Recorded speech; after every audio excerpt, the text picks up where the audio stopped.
There is a specific kind of darkness that only exists in things that were never meant to be dark. A children's book with an illustration that doesn't look right. A family photograph where someone is standing slightly too far from everyone else. A cartoon that has been running for so long in so many directions, across so many writers' rooms and network notes and cultural shifts, that the seams have started to show. And through those seams, if you know where to look, if you're willing to hold the light at the right angle, you can see something moving underneath. The Simpsons has been on television since December 17th, 1989. 36 years, 788 episodes. More hours of American family life documented in animated form than any other show in the history of the medium. And in all that time, the show has told you thousands of things about Springfield and the people who live there. It has told you about Homer's job, and Bart's grades, and Lisa's saxophone, and Marge's hair. It has told you about Burns and Smithers, and Ned and Moe, and Skinner, and Wiggum, and Patty, and Selma, and every background resident of that impossible town. But there are things the show has never told you. Not because the writers didn't think of them.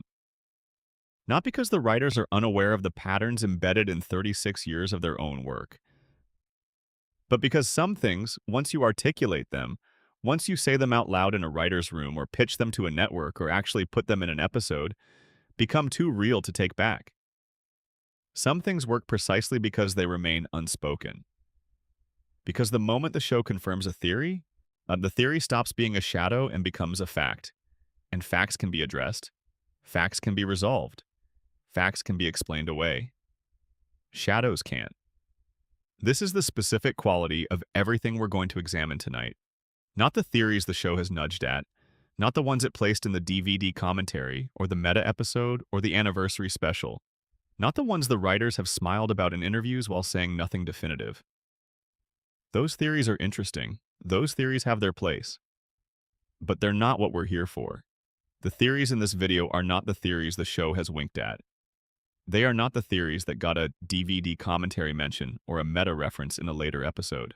No, they are not the ones the writers have smiled about in interviews or the ones that got a Reddit post liked by a crew member. These are the theories the show has never touched, the ones that exist in the space between what the show shows you and what it doesn't. The ones that, once you see them, make you sit back and look at 36 years of Sunday night television differently. Not as a comedy, not as a satire, not even as a cartoon. As a document. A long, slow, meticulously detailed document about what happens to a family when the system around them is designed to keep them exactly where they are.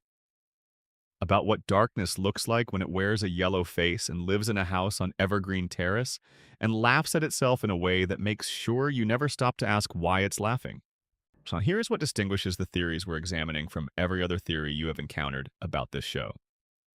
The evidence for each one comes from within the show itself, not from external sources, not from interviews or production notes or behind-the-scenes speculation, from the episodes themselves, from patterns across seasons, from details the show placed deliberately enough that they couldn't be accidents and then moved past quickly enough that most viewers let them go.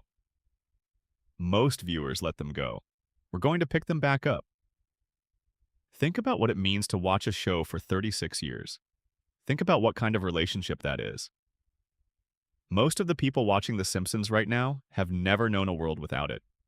It was there before they were born, or it arrived in their childhood, and it has never left.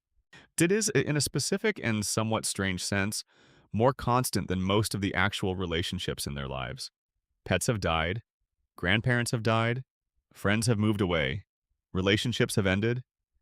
The couch they sat on as a child watching The Simpsons opening credits is gone. The house it was in might be gone. The childhood it belonged to is certainly gone. And every Sunday night, or whenever the algorithm serves it up, The Simpsons is still there. The same family, the same house, the same yellow faces, the same couch gag rolling into the same opening notes of a theme song that most people know better than most hymns and most national anthems and most songs their parents ever sang to them. The Simpsons is a constant in a world that offers almost no constants. That constancy is not incidental to its power. It is its power.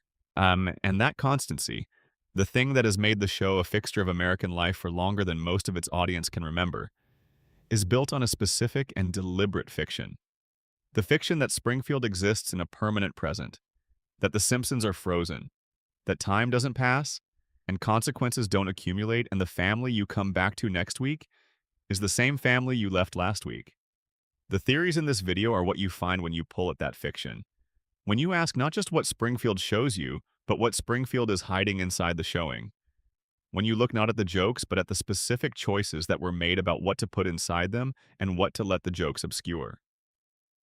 Because the writers never confirmed these theories for a reason, and the reason, in most cases, is the same. That confirming them would require the show to look directly at what it has been building for 36 years. And what it has been building underneath the couch gags and the celebrity cameos and the Homer screams and the chalkboard punishments is a portrait of something much darker and much more honest than the sitcom format was ever designed to contain. The writers put it in anyway, show by show, scene by scene, line by line. They put it in and then they covered it with a joke and moved on. We're going to take the jokes off. We're going to look at what's underneath them. One more thing before we begin. These 15 theories span the full range of what Springfield contains. Some of them are about individual characters. Some are about the town's structure. Some are about the show itself, about the relationship between what is being made and who is making it, and what they were willing to say versus what they could only encode. They vary in scope and in darkness, and in how close they get to the center of what the show has been doing for 36 years. But every single one of them was built from evidence already in the show. Every one of them uses material the writers placed deliberately and then declined to explain. The theories aren't imported from outside the text. They're assembled from inside it, from the things the show told you and trusted you to hear. Most people watched and laughed and moved on. Some people heard something underneath the laugh track and kept listening. This video is for the ones who kept listening. Get comfortable. Turn the lights down if you want. Let Springfield come to you. Because we're going somewhere the show has never officially gone. And once we get there, I don't think you'll be able to unsee it. Theory 1. Marge Simpson has been clinically depressed for the entire run of the show. Start with what you know about Marge Simpson. She's patient. She's devoted. She's the emotional center of the family, the load-bearing wall of the Simpson household, the person who absorbs every disaster Homer generates and converts it, through some internal alchemy the show has never fully explained, into stability. She loves her family. She forgives her husband. She maintains the house, raises the children, manages the finances, and does it all while somehow remaining, episode after episode, year after year, decade after decade, fundamentally okay. That's what the show tells you about Marge. Now look again.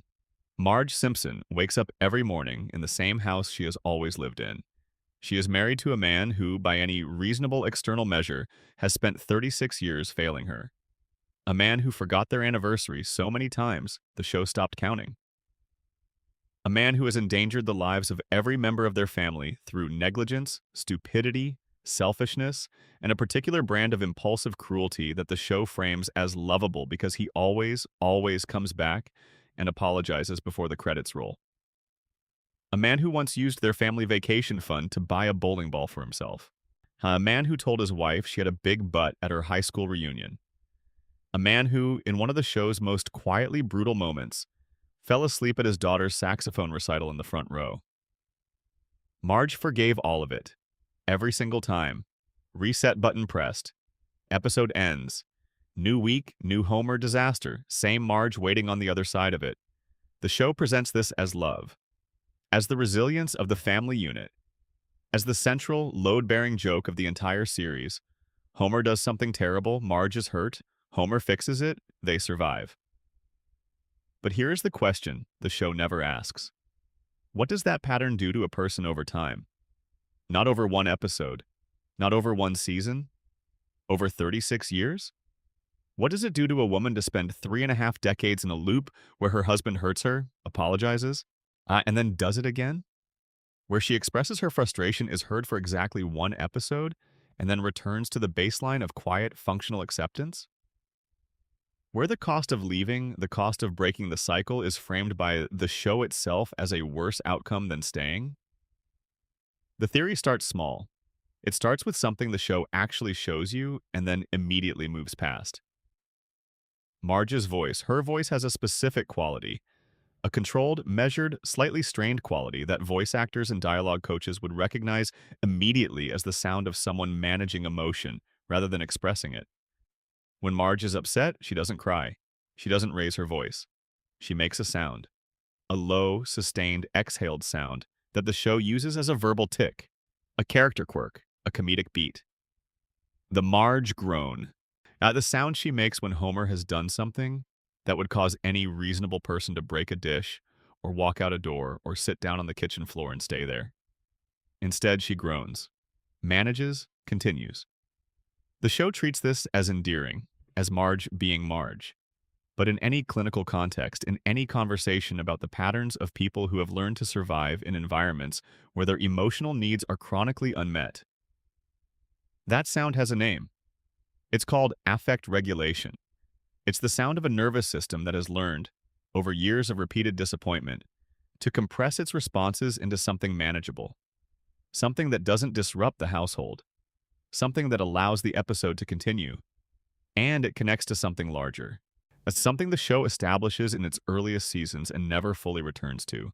In season 1, in one of the very first episodes, Marge confesses to a therapist that she has always secretly wanted to be an artist, that there is a version of her life she imagined for herself, a different path, a different identity that was foreclosed by the choices she made when she was very young. She had talent. She had ambition. She had a self that existed before Homer, before the kids, before Springfield, and she buried it. Not dramatically, not in a single moment of sacrifice. Slowly, quietly, the way things get buried when you're too busy managing everything else to dig them back up. In subsequent seasons, the show returns to this theme again and again in ways that are clearly not accidental. Marge becomes a painter and is good enough to attract real attention, then gives it up. She becomes a real estate agent and is successful at it, then gives it up. She opens a pretzel business and is entrepreneurially capable in ways the show acknowledges and then forgets. She writes a novel, starts a business, discovers a talent, develops a passion, and every single time, without exception, the episode ends with Marge back in the kitchen. Back at baseline. Back to the person the family needs her to be, which is never entirely the person she actually is. The show frames these as episodes about Marge finding herself, about the family learning to support her, about Homer growing, however temporarily, into a better husband. But look at the cumulative pattern across 36 years. Marge has discovered who she is and abandoned it approximately a dozen times. Not because she chose to, not in the full, conscious, autonomous sense of choice. Because the structure of her life doesn't have space for who she is. Because every time she starts to become something other than the load-bearing wall, the ceiling starts to crack, and Marge, being Marge, goes back to holding it up. The children need her. Homer needs her. The household needs her. And the show, season after season, confirms that need by producing consequences whenever Marge steps away from it. The family struggles, the household suffers. The message is embedded in the structure of every episode where Marge tries to be something other than what she already is. You can try, but it won't hold. It never holds. Now, here's the detail that makes this theory click into place. In season 6, Marge is briefly addicted to gambling. She discovers the casino, discovers the feeling of being somewhere where she is responsible for nothing except the next pull of the lever, and she becomes, for the first and only time in the show's run, genuinely reckless. Not Homer. Reckless, not cartoon reckless, but quietly, desperately reckless in the way of a person who has found the first thing in years that makes them feel like they exist outside of their obligations. The episode treats the gambling as the problem, as the thing that needs to be fixed. Homer stages an intervention. Marge goes to therapy. She gets better. But the therapy scene contains a line that the show drops and never picks back up. Marge tells the therapist that inside the casino, and she felt free for the first time she could remember. Free. Not happy, not excited, not entertained, free. The word the show puts in Marge's mouth is the word a person uses when they have been, in some functional sense, not free. When the default state of their life is a form of captivity that is comfortable enough and familiar enough that they have stopped recognizing it as captivity. The casino wasn't an escape from her family. It was an escape from the weight of being the person her family requires her to be. Those are not the same thing, and the distinction is important. Marge doesn't want to leave her family. She wants to put down what they cost her, just for an hour, just long enough to remember that she exists outside of what she provides. Yet the gambling became an addiction because she was already addicted to the relief it gave her. And she was already addicted to the relief because the alternative, the baseline she returned to after every session at the casino, was something she had stopped being able to name as a problem. The depression theory doesn't argue that Marge is visibly sad. It argues something more precise and more disturbing. It argues that Marge is a woman whose coping mechanisms are so well developed, so deeply embedded, so thoroughly integrated into her personality and her presentation, that the depression is invisible. Not to a clinician, not to someone watching carefully, but to everyone in Springfield, including Homer, including the kids, including the show itself, which has spent 36 years treating her equilibrium as a character trait rather than a survival strategy. There is a clinical term for this: high-functioning depression. The kind that doesn't look like what people expect depression to look like. The kind that gets up in the morning and makes breakfast and volunteers at school and forgives its husband and maintains the household with extraordinary competence and never ever asks for anything, because asking would mean admitting that something is wrong. And admitting that something is wrong would mean looking directly at what that something is. And what that something is, the thing Marge has never looked at directly in 36 years of episodes, is this: that she gave up her life for a family that the show has repeatedly demonstrated is incapable of fully appreciating what that cost her. Homer loves Marge. The show establishes this in every season, in every register, from comedy to genuine tenderness. Homer loves Marge the way a person loves the thing that makes their life possible, the way you love the structure that holds the roof up, deeply, completely, and without ever fully understanding what you're asking of it. And Marge loves Homer, completely, irrationally, in ways that have survived things that should have ended the marriage multiple times over. But love is not a treatment plan. Love is not a substitute for being seen. And across 36 years of being loved by Homer Simpson, Marge has been truly seen by him approximately as many times as he has remembered their anniversary without being reminded. The love is real, but the seeing is inconsistent. And for someone with Marge's specific wound, the inconsistency is the injury. It's the thing that keeps reopening, the thing that never quite heals between resets. There is a quiet scene, not famous, not often discussed, from one of the mid-run seasons, where Marge is alone in the kitchen after everyone else has gone to bed. She's cleaning up. She's doing the thing she does every night after every episode. And for a few seconds, before the next scene, the camera holds on her face in a way that the show's comedy rhythm doesn't require. A few seconds of Marge alone with her own expression, unperformed, unmanaged. The expression is not one the show has ever named. It's the expression of someone who is very tired of something they stopped being able to identify a long time ago. The writers never confirmed this theory. Of course they didn't. Confirming it would mean the show was saying something very dark about its own central relationship. It would mean the family that America has been invited to love every Sunday night for 36 years is built, at least in part, on the invisible suffering of the person holding it together. And maybe that's exactly what the show has been saying. It just never said it out loud. Look at Marge next time you watch. Not at what she does, at what she doesn't do. At the moments where another person would cry and she smooths her apron instead.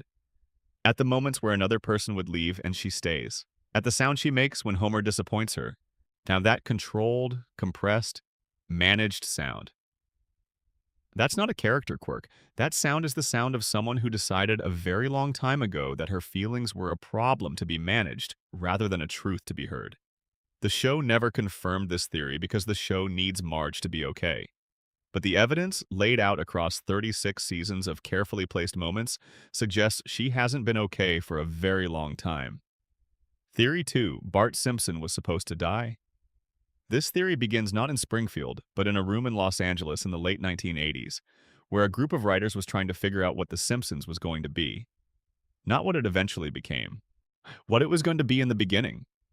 Before it found its tone, before it found its audience, before it found the specific frequency of humor and humanity that made it the longest-running animated series in television history. In those early days, The Simpsons was a different kind of show. Not different in obvious service ways. The characters looked the same. Springfield existed. Homer worked at the plant.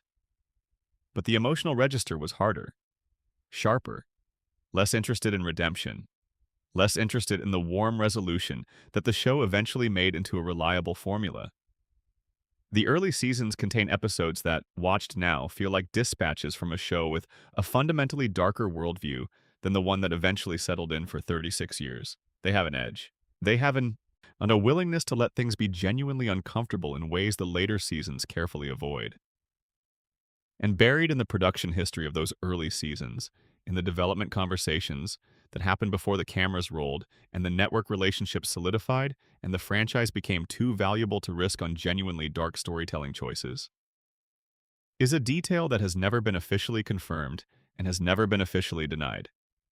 Bart Simpson was not always going to survive. Let's be precise about what this theory is and isn't. It isn't claiming that there is a completed episode somewhere in a Fox vault in which Bart Simpson dies on screen. It isn't claiming that the writers ever fully committed to a plan, drafted a script, and walked it into a network meeting. What it's claiming is something more structural, a more conceptual, and in some ways more disturbing than a single dramatic story choice. It's claiming that in the early development of the show, Bart's arc was written with an endpoint in mind. And that endpoint was not college or adulthood, or the kind of bright future the show has occasionally flash-forwarded to in its more optimistic moments. It's claiming that someone in that room, in the process of building this character and this world, followed the logic of Bart's situation to its actual conclusion, and then made a decision about whether to say so. The evidence begins with what the show actually tells you about Bart. Bart Simpson is 10 years old and has been 10 years old since 1989. He is, by any reasonable measure, one of the most self-destructive characters ever written for a family television series. Not in the dramatic, and after-school special sense. In the quiet, grinding, daily sense that is actually harder to watch. He is a child who does not believe he has a future. The show encodes this in dozens of small moments that the comedy format prevents most viewers from sitting with. He is a child who has been told repeatedly by authority figures, by his school, by the town, and in the early seasons at least implicitly by his own father, that he is not going to amount to anything. A child who responds to that verdict with rebellion, which looks like confidence from the outside, but which the show, in its better episodes, reveals as the performance of a boy who has internalized his own worthlessness and decided that if he's going to fail loudly. On his own terms, in a way that looks like a choice rather than a sentence. The show has an episode about this. Season 2, Bart gets an F. Bart is about to be held back a year. He is genuinely terrified, not of the punishment, not of his parents' reaction, but of what it will confirm about him. He studies. He actually tries. He fails the test anyway and breaks down crying in a way that the show plays completely straight. No joke, no cutaway, no laugh track, just a 10-year-old boy sitting in a classroom discovering that trying and failing is worse than not trying. Because at least not trying leaves the possibility open. At least not trying means the failure is a choice. When you try and fail, the failure is who you are. The episode ends with Bart passing on a technicality. He recalls a fact in the right context and earns enough extra credit to squeak through. The crisis is averted. Either the reset button is pressed. Bart returns to being Bart. But the moment is there in the show's permanent record, preserved in that episode's first act. The moment where the mask came off and you could see what was underneath. And what was underneath was a child who genuinely believed he was broken. Not performing brokenness, experiencing it. Now here's the detail that connects to the death theory. In the show's original development, before it became what it became, the character who was supposed to be the emotional anchor of the family was not Homer. It was Bart. The show was conceived, at least in part, as a portrait of a specific kind of American boy. How a kid who lived in a specific kind of American town and was shaped by a specific kind of American environment into someone who the culture had already written off before he was old enough to understand what that meant. Springfield Elementary had already decided who Bart was going to be. His father's disappointment had already set the template. The town's expectations had already built the ceiling. And in that conception, in that early version of what the show was going to say about that kind of boy in that kind of town, there were conversations about where Bart's story was going, about what the logical endpoint of that kind of childhood was, about what happened to boys who were told at 10 years old that they had already failed. American statistics are not kind on this question. On the data on children who are identified as failures early by their educational systems, who grow up in chaotic households in economically declining towns, who develop coping strategies built around performed confidence rather than genuine self-worth, is not a data set that resolves happily for most of its subjects. The show knew this. The writers knew this. They were building a character whose every narrative detail pointed toward a specific kind of ending. And at some point in the construction of that character, someone in the room had to have named what they were building toward. The show's creator, Matt Groening, has spoken in various interviews about the original conception of the series as something darker than what it became. About the tension between the network's desire for a safe, funny, merchandisable family show and his own interest in depicting something more honest about American family dysfunction. About the compromises that were made, the edges that were sanded down, the darkness that was folded into jokes so that it could survive the broadcast standards of primetime network television. What happens to that darkness?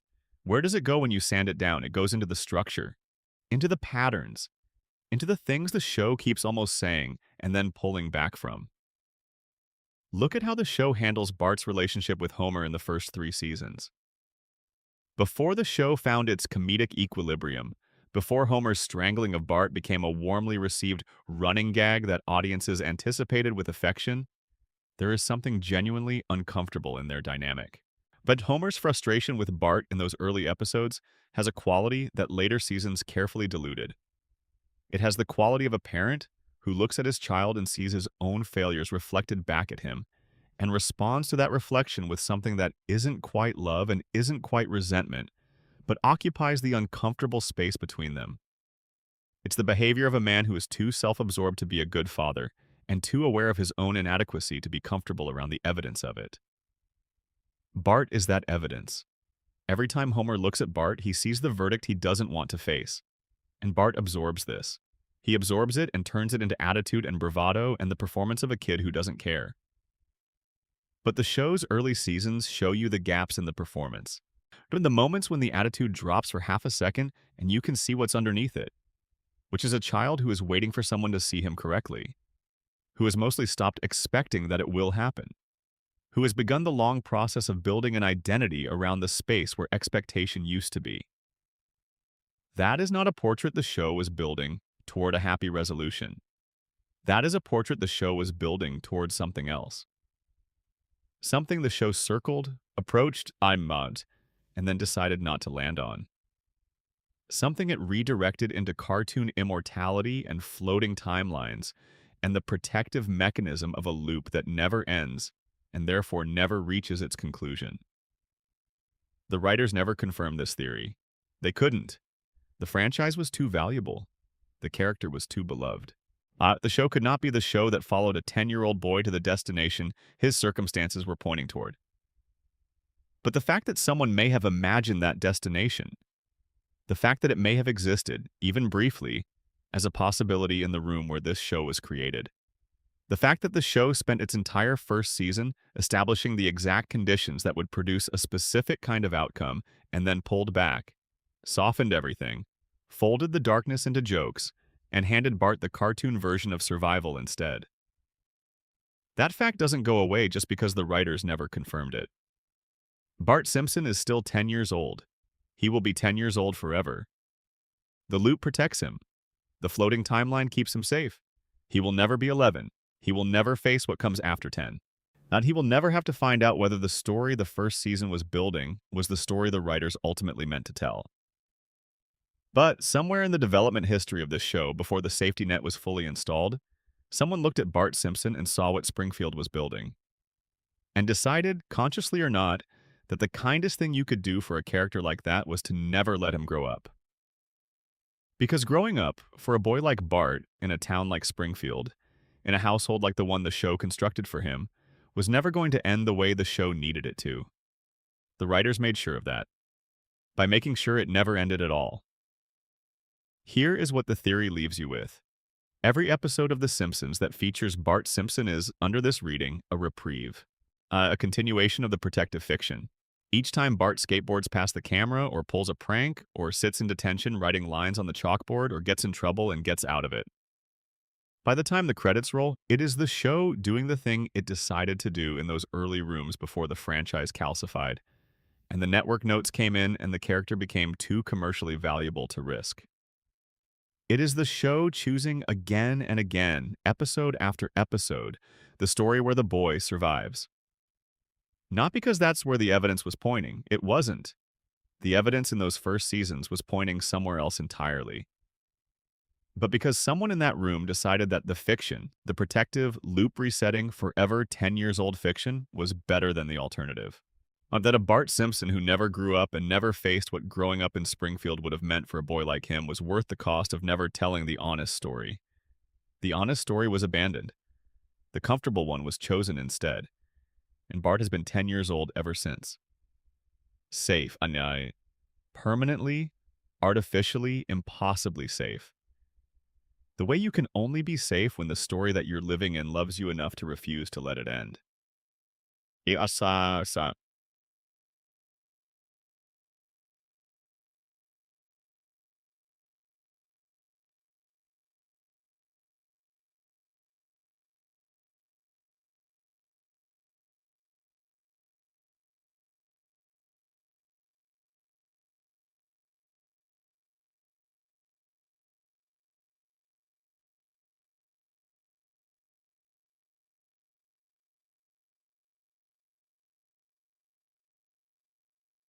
Sigh.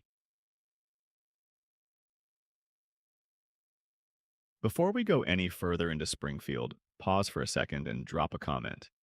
Tell me what time it is where you are and what part of the world you're watching from. Oh, there's something genuinely strange about knowing that people fall asleep to this show from completely different corners of the planet, all at different hours, all in different kinds of dark. Drop your time and your location below. I want to know where Springfield reaches. And if you're new here, subscribe. There is a lot more of this. We are just getting started. Theory 3. Lisa Simpson is the only person in Springfield who isn't brain damaged. Every theory about Springfield eventually arrives at the same problem. If the town is as broken as the evidence suggests, if the water is contaminated and the air is irradiated and the power plant has been leaking invisible poison into the ecosystem for decades, then why does nobody notice?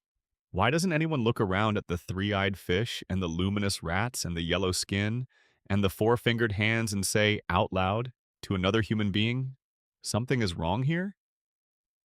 The standard answer is denial. The town has collectively agreed not to see what it doesn't want to see.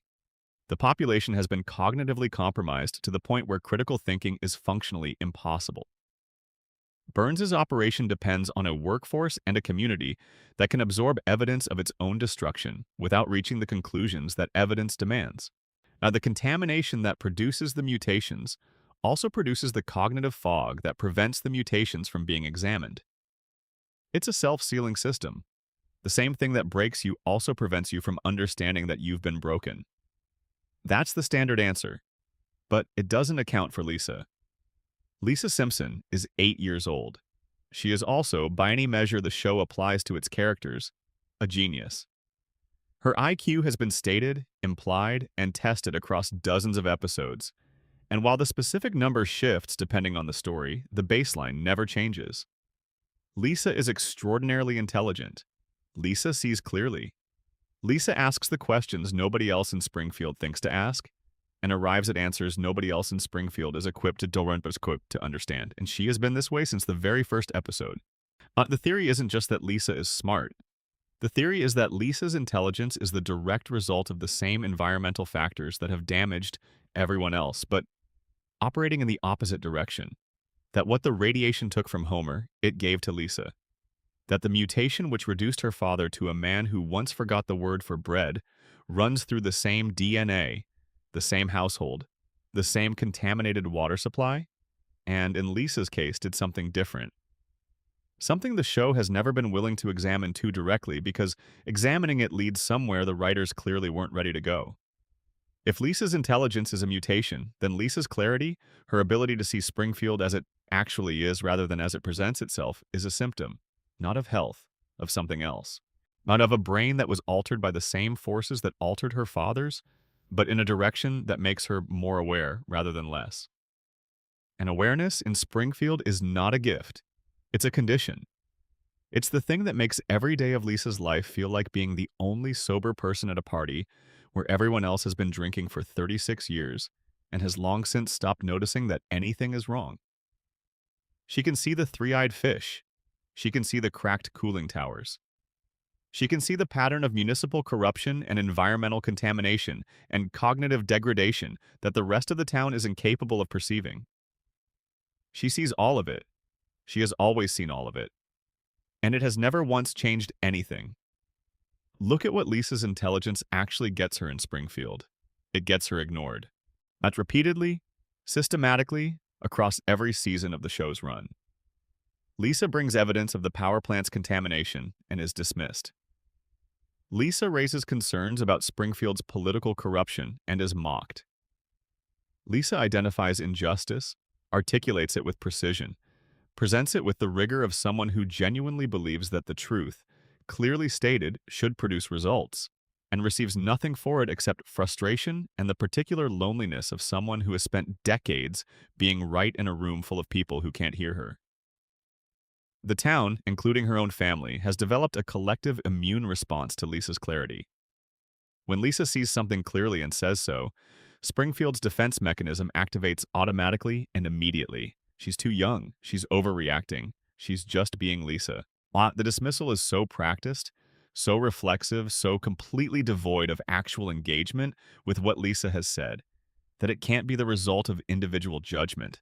It's the result of a community that has learned, somewhere in its collective memory, that Lisa's kind of seeing is the most dangerous thing in Springfield.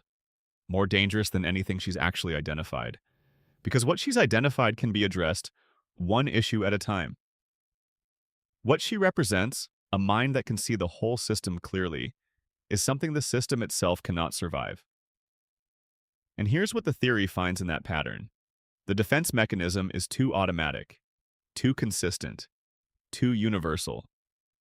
It's not that individual characters disagree with Lisa based on their own competing analysis of the evidence. It's that no one in Springfield appears capable of engaging with what Lisa says at the level of logic she's operating on. It's not intellectual disagreement. It's cognitive incompatibility.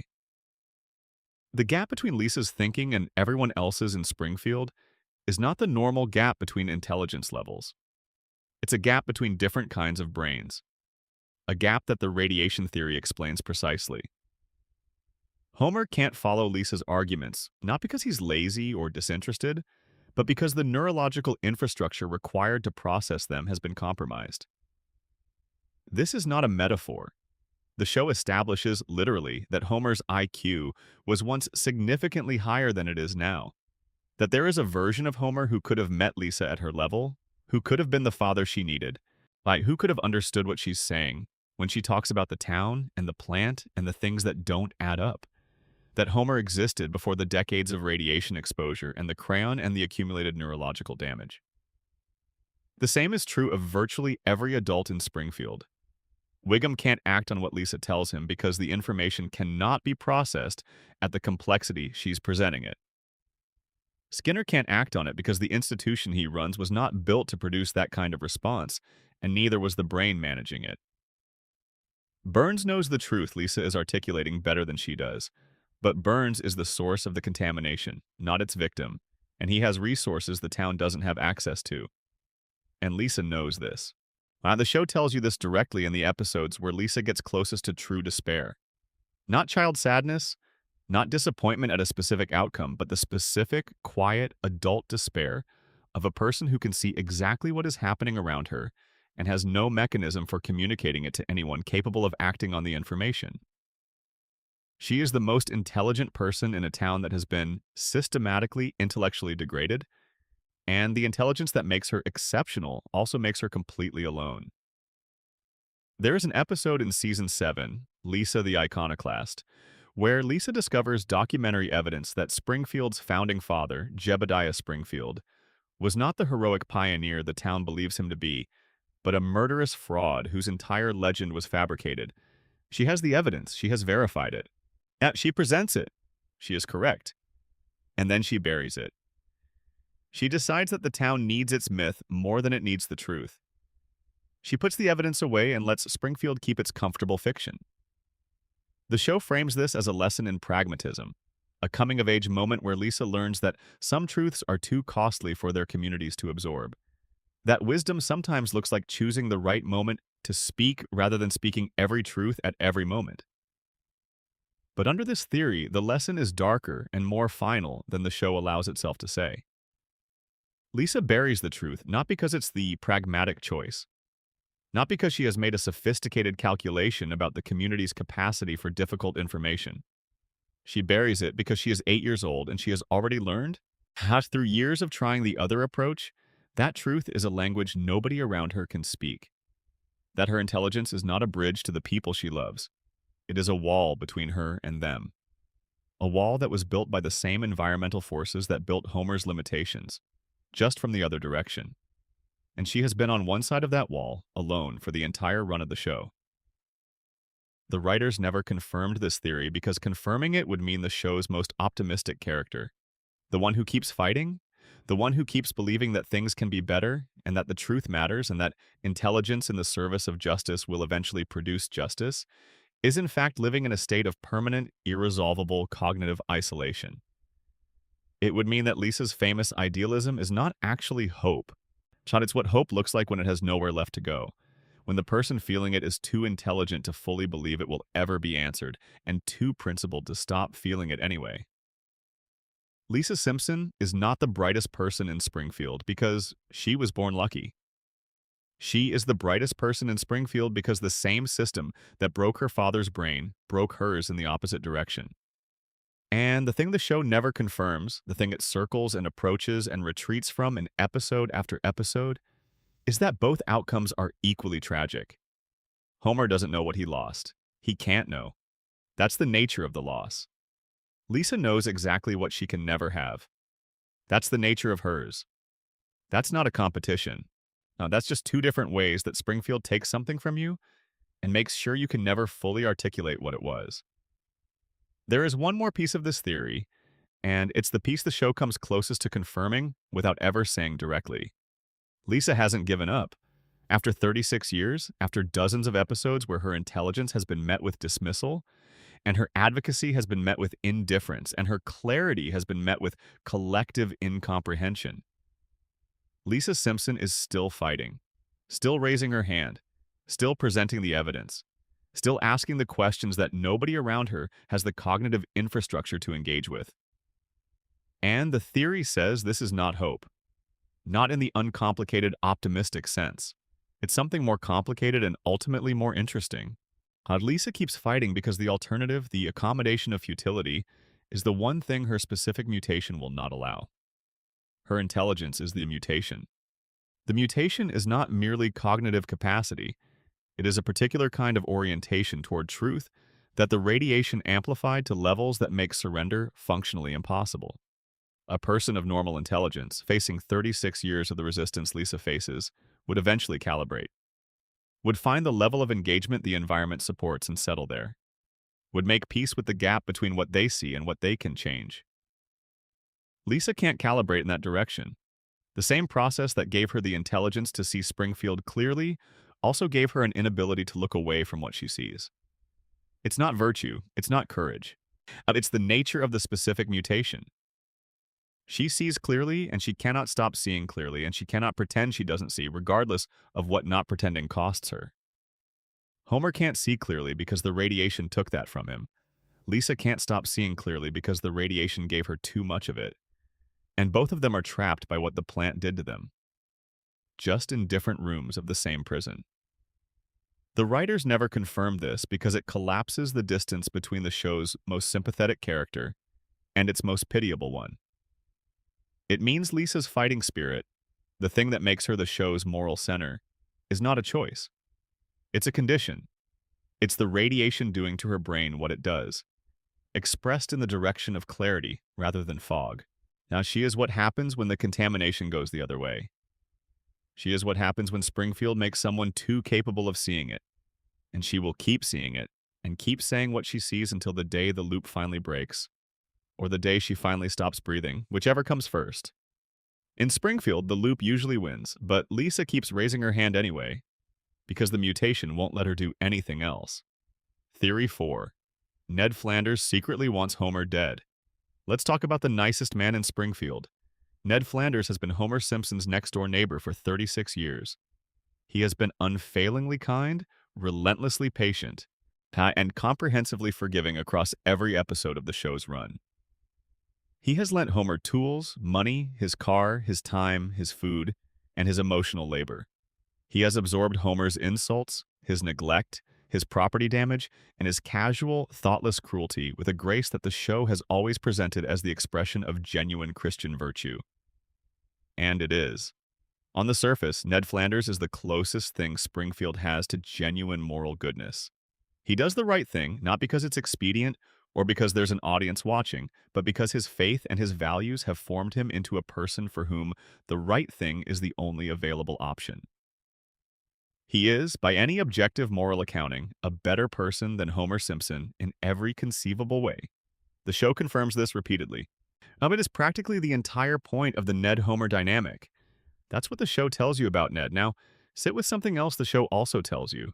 Something it revealed in one of the most unexpectedly raw episodes it ever produced, and then immediately moved away from, as if it had said too much and needed to recover the ground it had given up.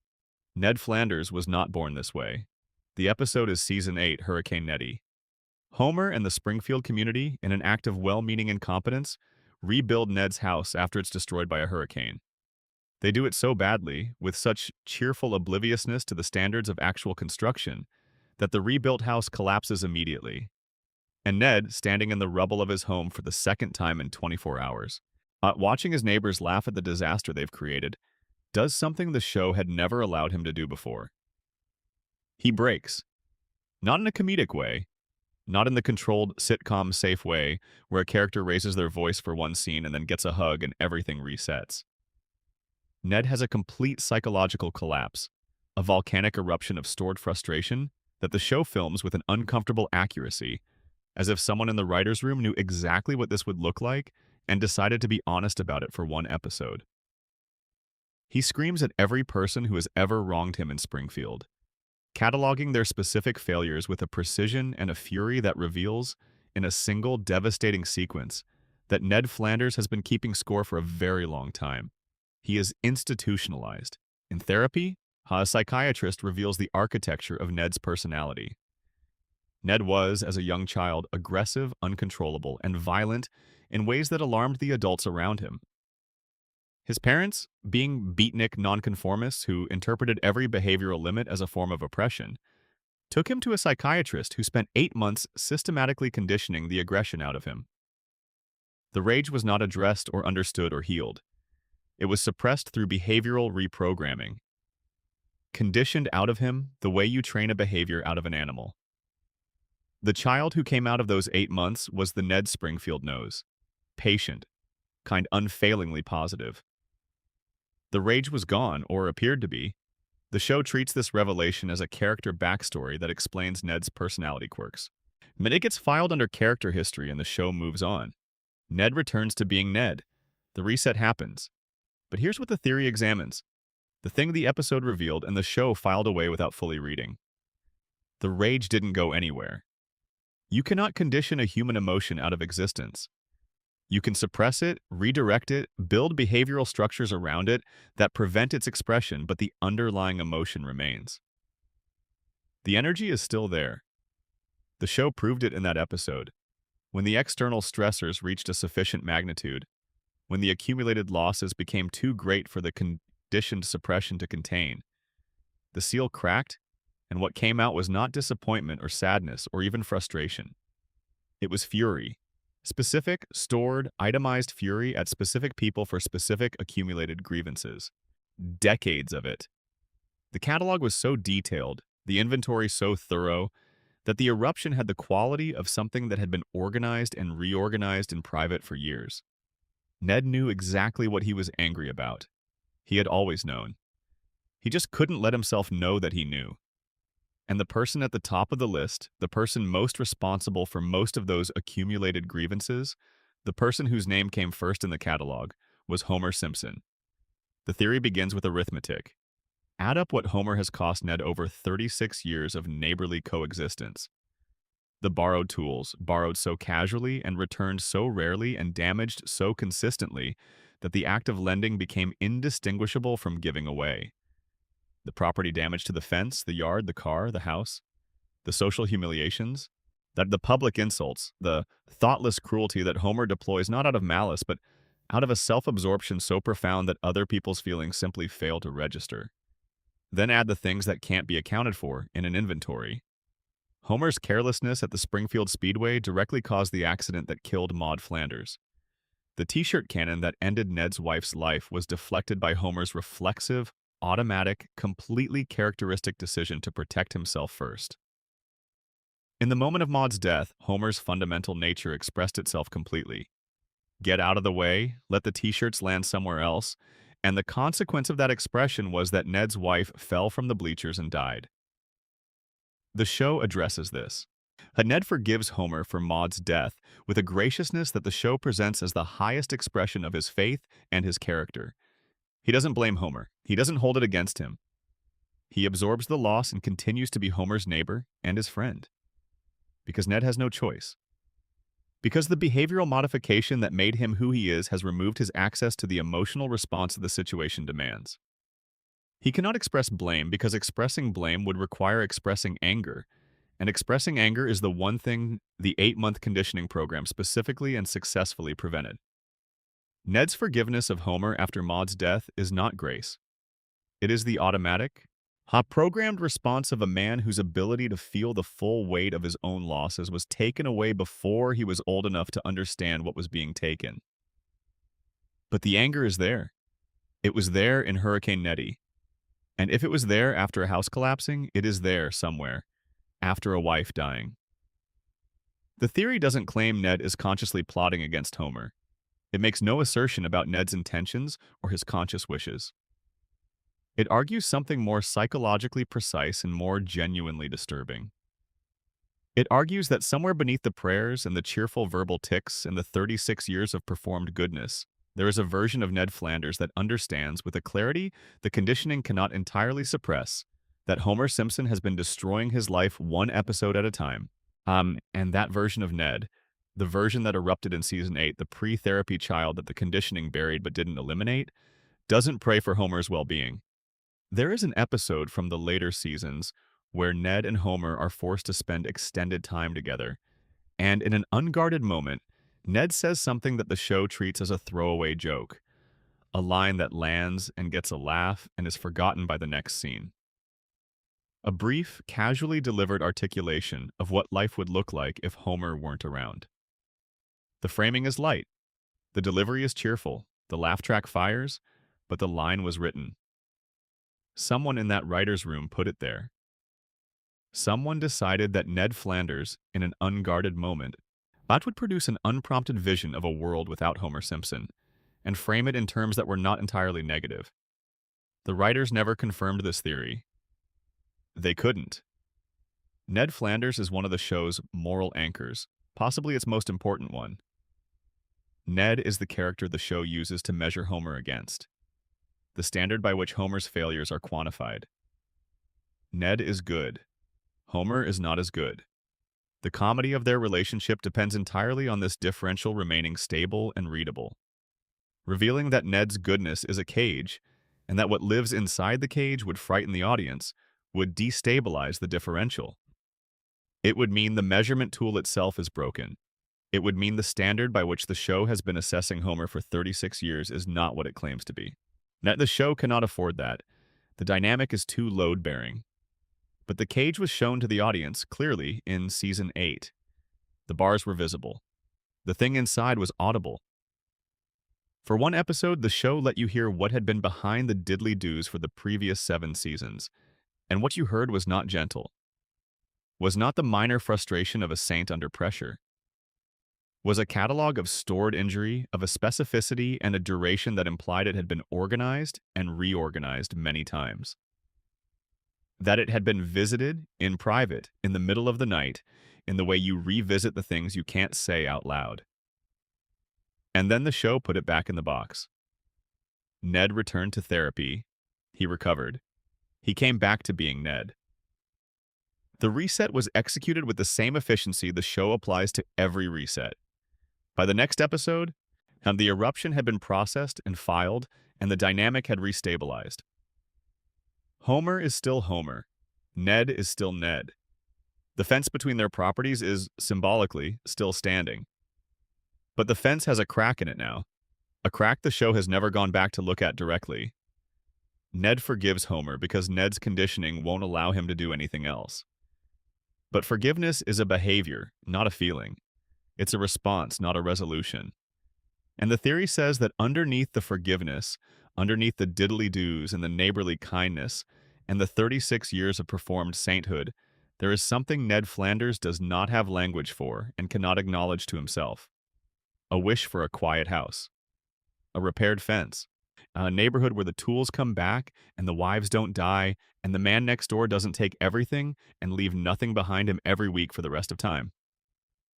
A neighborhood where the only sound at 7 a.m. is Ned's own thoughts. Not Homer's car backfiring, not Homer's children screaming, not Homer's voice calling across the lawn to ask to borrow the one tool Ned still has that Homer hasn't destroyed. Just quiet.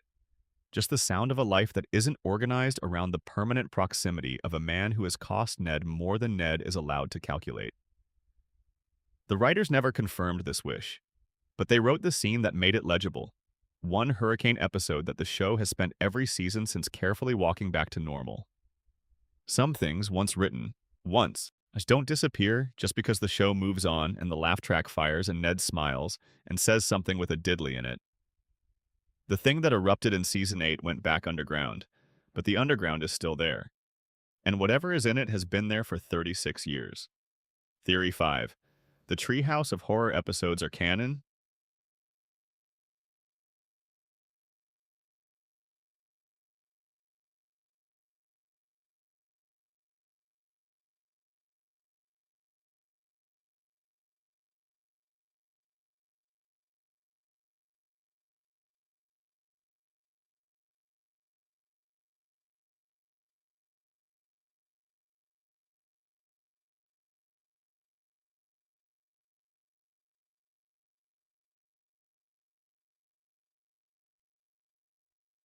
Every Halloween, The Simpsons produces a special episode.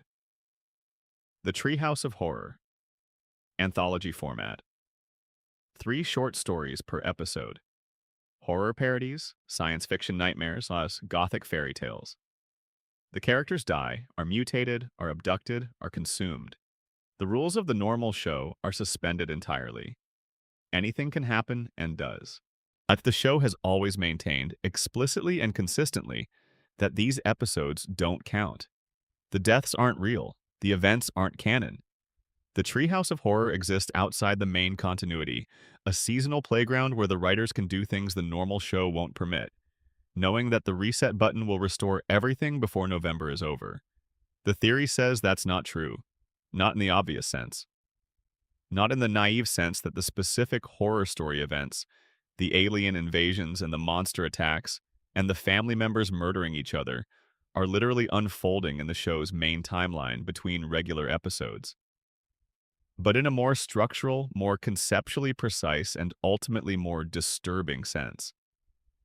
The theory says the Treehouse of Horror episodes are a window, but not a window into an alternate universe, not a dream sequence the show has framed as non-canonical for legal or tonal reasons.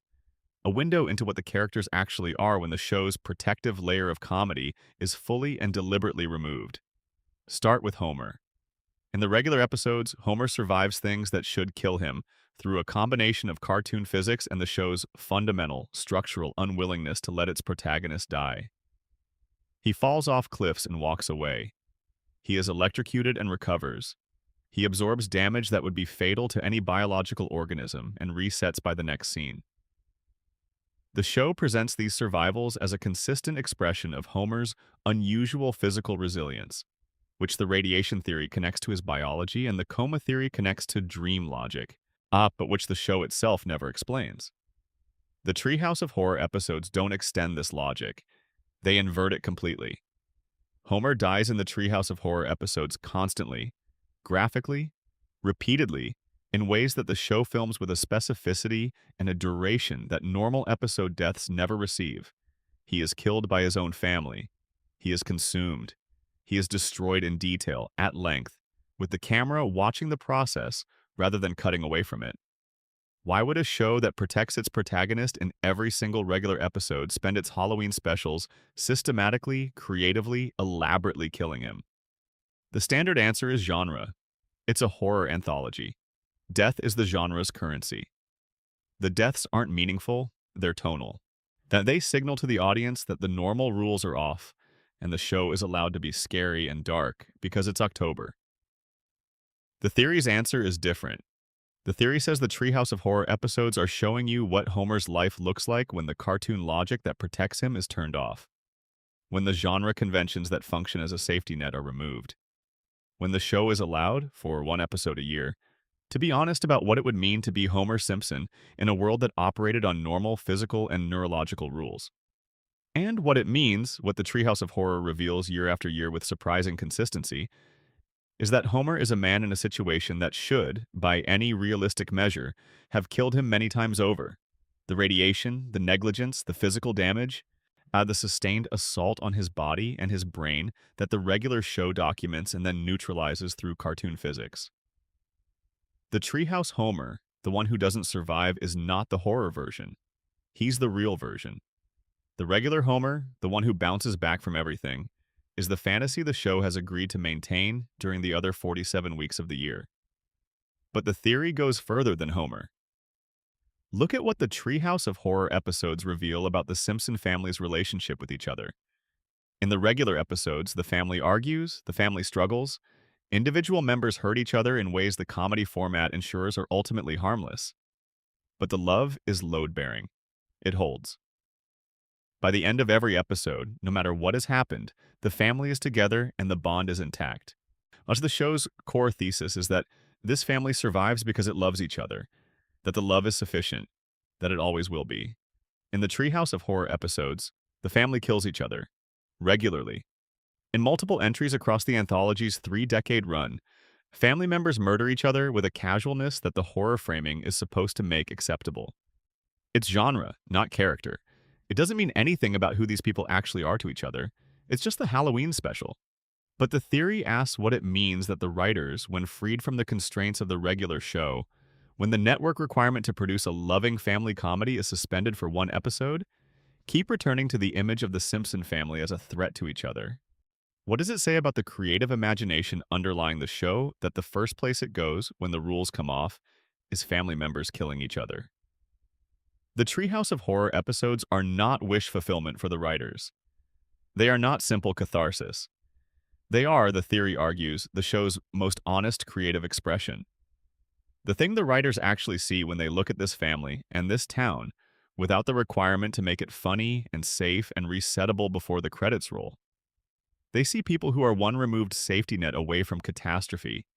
They see a family whose love for each other is real, but whose damage is realer. They see Homer without his cartoon immortality, which is to say Homer as he would be in any world that operated on normal rules. They see Springfield without its collective amnesia, which is to say Springfield as it would be if the people who lived there were ever forced to fully reckon with what they've been living with. The Treehouse of Horror episodes are canon. Not because the specific events happened. They're canon because they're true. Now let's go one level deeper. Because the theory doesn't just apply to what the episodes reveal about the characters. It applies to what they reveal about Springfield itself. In the regular episodes, Springfield is an improbable town, but it is a coherent one. It has geography. It has institutions. It has a social structure. It has the surface appearance of a community that functions, however dysfunctionally, within recognizable parameters. In the Treehouse of Horror episodes, Springfield falls apart at the seams. It is invaded, taken over, consumed, and destroyed with remarkable regularity. The institutions that appear stable in regular episodes collapse immediately under the horror anthology's pressure. The police force is useless. The government is useless. The mechanisms that are supposed to protect the community from extraordinary threats fail completely and quickly, leaving the Simpsons, and by extension, every resident of Springfield, entirely exposed. The theory says this pattern is not the result of the genre requiring helpless institutions. It's the Treehouse of Horror showing you what the show's regular episodes have been carefully obscuring. That Springfield's institutions are not actually functional. That the police don't actually protect anyone. That the government doesn't actually respond. That the mechanisms of civic protection in Springfield are stage dressing, built to look like protection without providing any. The regular episodes keep this hidden by keeping the threats manageable, by ensuring that the problems Springfield faces are always at the scale of cartoon comedy rather than the scale of genuine danger. The Treehouse of Horror removes the scale limitation. It presents Springfield with threats at genuine scale. And Springfield's response every single time is to collapse. Because the infrastructure was always pretend, there's a specific recurring image in the Treehouse of Horror that most viewers have processed as genre convention. The town mob, the crowd of Springfield residents converging on a threat, torches in hand, performing the horror movie trope of the village rallying against the monster. But look at who is in that mob. It's the same people every time. Not the same faces that appear in regular episodes as Homer's neighbors and co-workers and the background population of a normal American town. When the Treehouse of Horror removes the constraints, these people don't organize effectively, don't demonstrate civic coherence, don't produce the kind of coordinated response that a genuine community threat would require. They form a mob, they wave torches, and they fail, repeatedly, in ways that the genre framing renders comedic, but the pattern renders diagnostic. The Treehouse of Horror is telling you that Springfield's residents, under genuine pressure, revert to pre-civic behavior.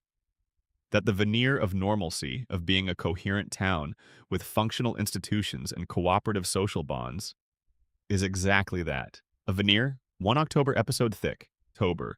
The show never confirms this, because the Halloween special is the most commercially reliable episode of the show's annual calendar. It's the one viewers look forward to most reliably, the one that gets the most discussion, the one that has the most cultural presence outside the regular fan base. If the show confirmed the theory, the Halloween specials would stop being a celebration and become an annual reckoning. A scheduled reminder of what Springfield actually is when the comedy wrapping comes off. The show prefers the celebration, the audience prefers the celebration, but the reckoning is in there anyway. Every October, right on schedule. The show takes off the mask, shows you the face, puts the mask back on, and most people don't think too hard about it. That's how Springfield prefers it. Chip Theory 6. Maggie has already planned her escape from Springfield. Maggie Simpson doesn't talk. She has been 1-year-old for 36 years. She communicates through pacifier sounds and pointed stares and the occasional gesture that carries more meaning than most of the dialogue in any given episode. She is, by every surface measurement, a baby. Helpless, dependent, carried from place to place by adults who make decisions for her without asking what she thinks, without considering that she might have thoughts worth asking about. We know that's not the full story. We have established the intelligence, the strategic silence, but the accumulated evidence of a mind that operates at a level the show refuses to fully examine. We know Maggie is watching. We know Maggie is thinking. We know the pacifier is a choice and the silence is a choice, and the performance of helplessness is a performance. But the theory this section examines goes one step further than the observation of intelligence. It argues that Maggie's silence is not just a present-tense strategy for navigating her family and her town. It's the implementation of something longer-term, something with a specific destination, something the show has been placing evidence for across its entire run, without ever naming what the evidence points toward. It's an exit strategy. Think carefully about what Maggie knows about Springfield. She knows the town from the ground up, literally. And she has spent 36 years at infant eye level, which means she has seen things the adults around her have never thought to look at. She has been present in rooms the adults assumed were safely adult because she was, technically, a baby in the corner. She has heard conversations that were not managed for her benefit because managing information for babies is not something Springfield's adults do. She has watched the complete operations of the Simpson household, the Flanders household, the school, the plant, the political system, and the social structures of an entire community from the perspective of someone everyone assumes isn't paying attention. She has been paying attention for 36 years, and she has been watching specifically. She has been watching for the mechanisms, for the way the loop maintains itself. But for the places where the collective amnesia is reinforced, the points where awareness is managed, the specific institutions and relationships and power structures that keep every other resident of Springfield exactly where they are regardless of what they know or want or try to do about it. She watched what happened to Lisa. This is the central evidence for the escape theory. Maggie has had a front row seat her whole life to the most complete experiment Springfield has ever run on the consequences of visible intelligence. She has watched her sister, who is the second most intelligent person in the Simpson household and demonstrably one of the most gifted minds in Springfield, spend the entirety of her young life fighting a system that is comprehensively designed to defeat her. Lisa argues. Lisa advocates. Lisa presents evidence. Lisa builds cases. Lisa arrives at correct conclusions and presents them clearly and receives nothing in return except the specific exhaustion of being right in a room that lacks the equipment to understand what rightness means. Maggie watched this.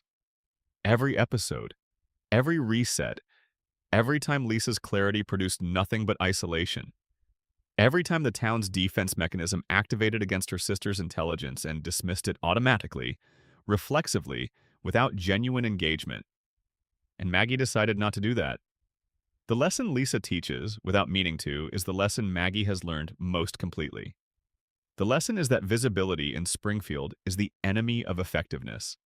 The lesson is that the town can only suppress what it can see. That the intelligence it cannot detect is the intelligence it cannot defend against. Maggie's silence is not developmental delay. It is not shyness. It is not the natural quietness of a gentle child. It is the conclusion of a very long analysis of the environment she was born into. She stays quiet because Lisa taught her what happens when you don't. The exit strategy, the theory argues, is this. Maggie has been building, across 36 years of apparent infancy, a comprehensive map of the system she is trapped in. The power structures, the dependencies, the nodes of control, the specific mechanisms by which Springfield maintains its loop and prevents its residents from escaping it. She has identified the points where the system is vulnerable, the places where a sufficiently precise intervention could create an opening, and she has been waiting for the conditions under which that intervention becomes viable. What are those conditions? The show doesn't say. The theory doesn't presume to name them. But it notes that Maggie acts at the last possible moment in every situation where she acts at all. She doesn't intervene early. She doesn't reveal her capacity before it's necessary. She moves at the precise point where the cost of continued inaction exceeds the cost of visibility. This is not infant behavior. This is operational discipline. It's the behavior of someone who has calculated, with considerable sophistication, the exact threshold at which action is warranted. The writers never confirmed this theory because confirming it would mean Maggie is the most dangerous character the show has ever produced. Not in the violent sense. Though the shooting sits in the permanent record, in the structural sense, in the sense that she represents the one element of Springfield that the system didn't successfully process. The one mind in the contamination zone that the radiation didn't degrade, the collective amnesia didn't reach, the institutional machinery didn't flatten. Maggie is what Springfield was supposed to prevent. An intelligence that can see the whole system from the inside and has had long enough to fully understand it. An intelligence that has been waiting, with extraordinary patience, for the moment when understanding it is sufficient grounds to act. The show will not tell you when that moment arrives. It never has, and it never will.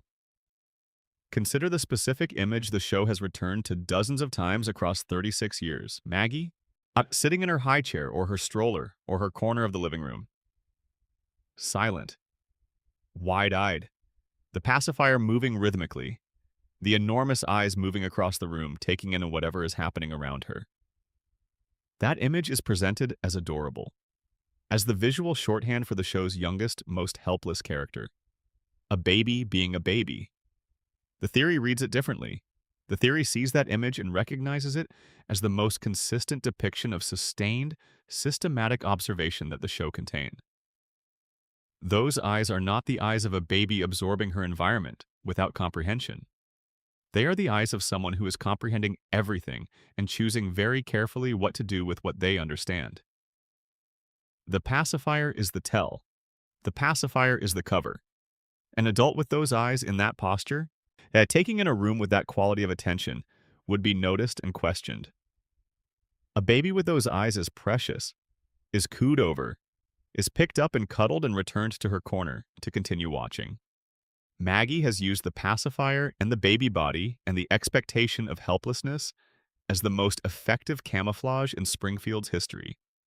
And when the camouflage finally comes off, when she finally puts down the pacifier and stands up and speaks, the people in that room are going to encounter something they have been building the context to understand for 36 years without knowing it. She has been preparing them for it. Every episode, every carefully observed interaction, every piece of information she has absorbed and stored and arranged into the architecture of understanding that the exit requires. The show will not confirm this, but it will also not disprove it. And Maggie will know when the moment has arrived. She always does. Theory 7. Smithers has been slowly poisoning Burns for decades. Wayland Smithers has been Burns's assistant, companion, caretaker, and devoted servant for the entire run of the show. He manages Burns's schedule, handles his correspondence, anticipates his needs, monitors his medical condition, administers his treatments, and has, on multiple occasions, literally kept Burns alive when the old man's body was failing, in ways that required immediate, knowledgeable intervention. The show presents this devotion as one of its defining character dynamics. Smithers loves Burns, unrequitedly, obsessively, with a completeness that has organized his entire adult life around a man who regards him, at best, as indispensable furniture. Burns relies on Smithers the way you rely on a pacemaker, completely, without gratitude, and without any particular awareness that the device keeping you alive has feelings about the arrangement. The theory starts with a question the show never asks.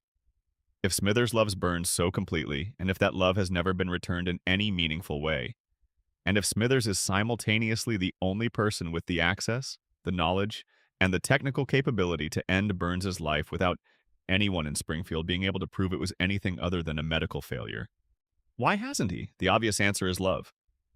The theory says, look harder. Consider what Smithers actually knows about Burns's survival. He knows about the weekly radiation treatments. He knows the precise dosage, the exact schedule, the specific conditions under which each treatment must be administered, and the physiological consequences of any deviation from protocol. He knows what happens if Burns misses a single treatment, which is that every disease currently being held in perfect equilibrium by the radiation protocol surges simultaneously and Burns dies within days. Smithers understands Burns's biology better than any other person alive. He has to. Managing Burns's continued existence is his job description in the most literal possible sense. This means Smithers possesses, at all times and continuously, the complete technical knowledge required to kill Burns by doing almost nothing differently. Not dramatically, not visibly, not in any way that would register as murder to anyone without detailed knowledge of what the treatments do and how precisely they must be administered. He could introduce fractional variations in dosage that would destabilize the disease equilibrium over time. He could, with the patience of a man who has spent 36 years doing exactly what he wants while appearing to do exactly what he's told, erode Burns's biological infrastructure so gradually that no one would know to look for a cause. The theory doesn't claim Smithers is doing this on purpose. That's not the disturbing part.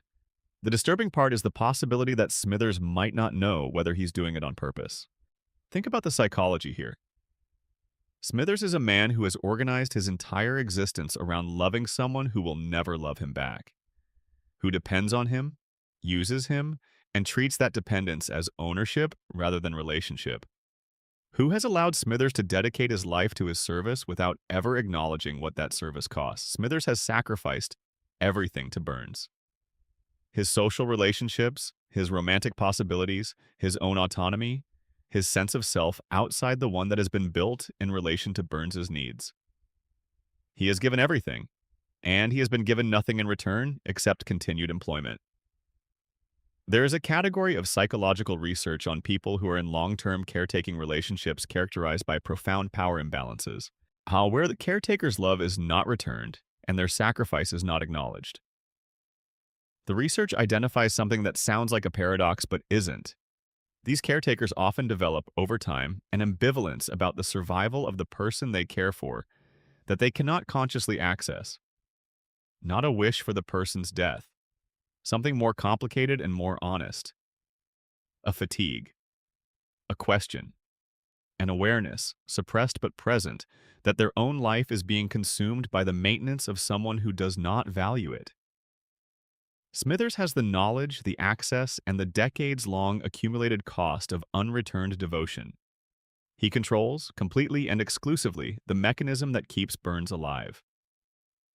The question the theory asks is not whether Smithers wants Burns to die. The question is whether, as across 36 years of administering those treatments, the hand that prepares the dosage is entirely steady. Whether the schedule that Smithers maintains is observed with perfect consistency, or whether, in the moments that exist between the visible story and the invisible one, there are variations so small they could never be noticed. Whether, in those private moments, Smithers is entirely certain about what he's doing. The writers never confirmed this theory because the show needs Smithers' devotion to be simple and complete. The comedy of the dynamic depends on Smithers' love being absolute. If it isn't absolute, if it contains the ambivalence that the actual psychology of his situation demands, then the comedy becomes something else. Something that asks harder questions about what it costs a person to love someone who doesn't love them back, and what that cost eventually produces, and whether the thing it produces can be contained forever in a man who has the power to act on it in the most consequential way imaginable.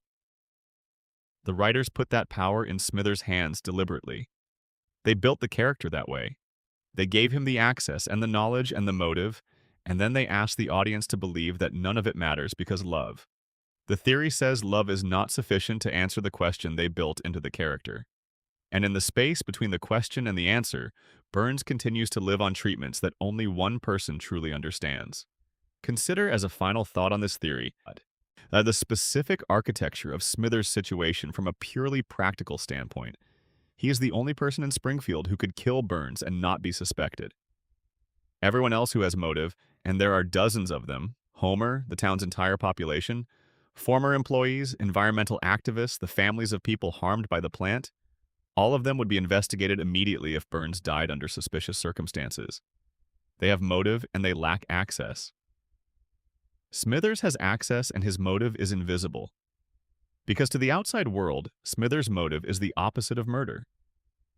His motive, on paper, is the preservation of Burns at all costs. It is the perfect cover.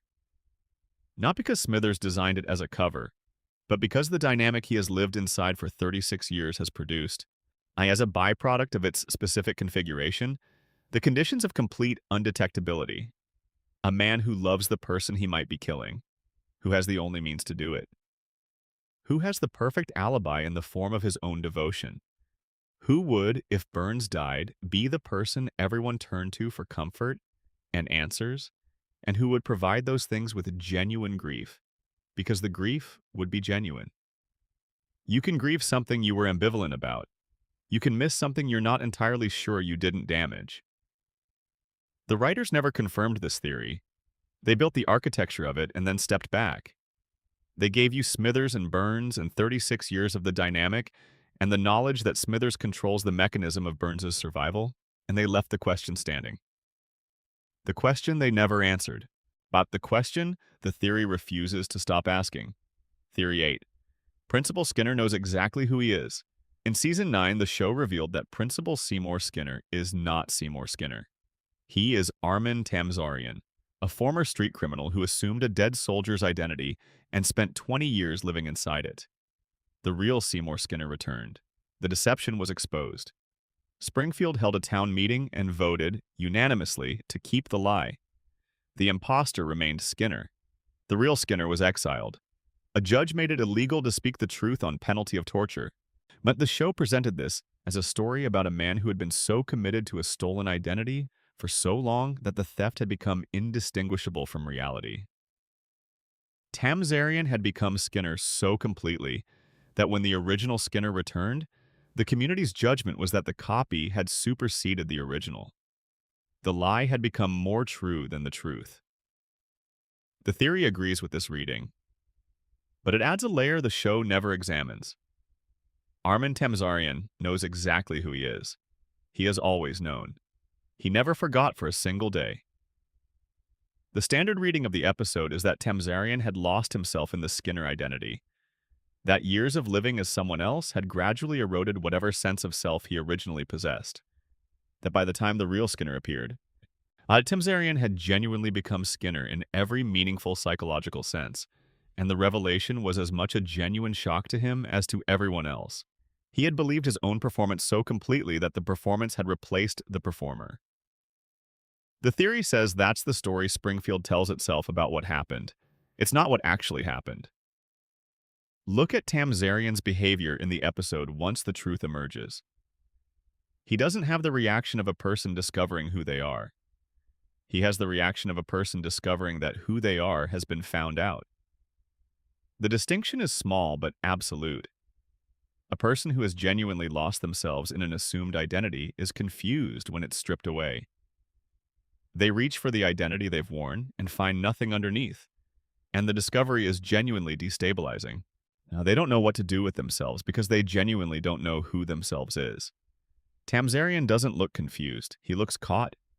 He looks like someone who has been running a calculation about the sustainability of a specific arrangement for 20 years and has just learned that the arrangement has failed. Because here is what surviving in Springfield requires. Here is what Tamzarian would have understood from the moment he arrived, the moment he accepted Agnes's mistaken identification and decided to run with it. In Springfield, identity is not what you are. It is what the community agrees you are. The collective belief of the town is the only operationally relevant truth. If Springfield believes Tamzarian is Skinner, then in every functional sense that matters to his survival, he is Skinner. So he didn't lose himself in the lie. He understood the lie's mechanism. He engineered the conditions under which the lie would become permanent, which required not forgetting who he was, but managing who he was so precisely for so many years that the gap between performance and reality became invisible to everyone around him. Think about what maintaining a false identity for 20 years in a small community where everyone knows you actually requires. Every story has to be calibrated. Every memory has to be accurate enough to be believed or vague enough to be unverifiable. Every relationship has to be managed from the foundation of knowing that underneath it is a structure that cannot survive direct examination. This is not the condition of a man who has forgotten himself. Now, this is the condition of a man who thinks about himself every single day while appearing to think about everyone else. Tamzarian knows exactly who he is. He has known for 20 years. He lives with the knowledge constantly. The performance of Skinner is not a replacement for his sense of self. It is the armor he built around it. And when the real Skinner appears, the theory argues the first thing Tamzarian does is assess the threat. He evaluates what the original Skinner's return means for the sustainability of the arrangement he has spent 20 years building. He calculates, quickly and accurately, that Springfield's preference for comfortable familiarity is more powerful than its commitment to truth. He knows the town. He has been managing the town's reality for 2 decades. He knows that if he can survive the immediate crisis, the town will eventually choose the version of events it prefers over the version that actually happened. He's right. He survives. He wins. Not through luck. Through an accurate read of the community he has spent 20 years studying from the inside. The writers never confirmed this reading because the show needed the principal and the pauper to be a story about identity, about how stolen lives can become genuine lives, about the philosophical question of what makes a person who they claim to be. Those are interesting questions. They're worth a season 9 episode. But the theory says you can have all of that and also have a man who never lost himself in the role, who performed the loss of self as part of the performance, who understood that a convincing imposter is not one who forgets who he is. It's one who never forgets, right? And never lets you see that he remembers. Armin Tamzarian is still performing Seymour Skinner. He has been performing Seymour Skinner every day since Springfield made the performance legally mandatory. He knows it's a performance. He always has. And here's the detail that sits at the center of the theory and gives it its real weight. Tamzarian is not a villain. The show never frames him as one, even in the moment of the reveal, even when his deception is fully exposed. The community doesn't reject him because he deceived them. They embrace him. They vote for the lie because the lie is better than the truth, more useful, more comfortable, more continuous with the life they have built around his presence in their community. Tamzarian performed Skinner so well that he became irreplaceable. He did the job. He raised the children. He ran the school. He was the principal Springfield needed in ways the real Seymour Skinner, a stranger who showed up after 2 decades, couldn't be. The performance was so thorough and so sustained that it produced real outcomes in the world. Real relationships, real institutional memory, real continuity that the town's life depended on. You cannot undo that by revealing the performer's actual name. And Tamzarian understands this. He understood it before the real Skinner arrived. He built his 2 decades of service knowing, in some part of himself he never examined too directly, that the work itself was the insurance. That if he was good enough at the job for long enough, the job would become the identity. Not because he forgot himself, because the town grew to need the performance more than the truth. The theory says Tamzarian is the show's clearest articulation of a specific idea that the show returns to repeatedly without ever fully naming. The idea that in Springfield, the performed version of a person is often more real than the actual one. Homer performs being okay, and Springfield accepts the performance as reality. Marge performs being fine, and the family accepts the performance as stability.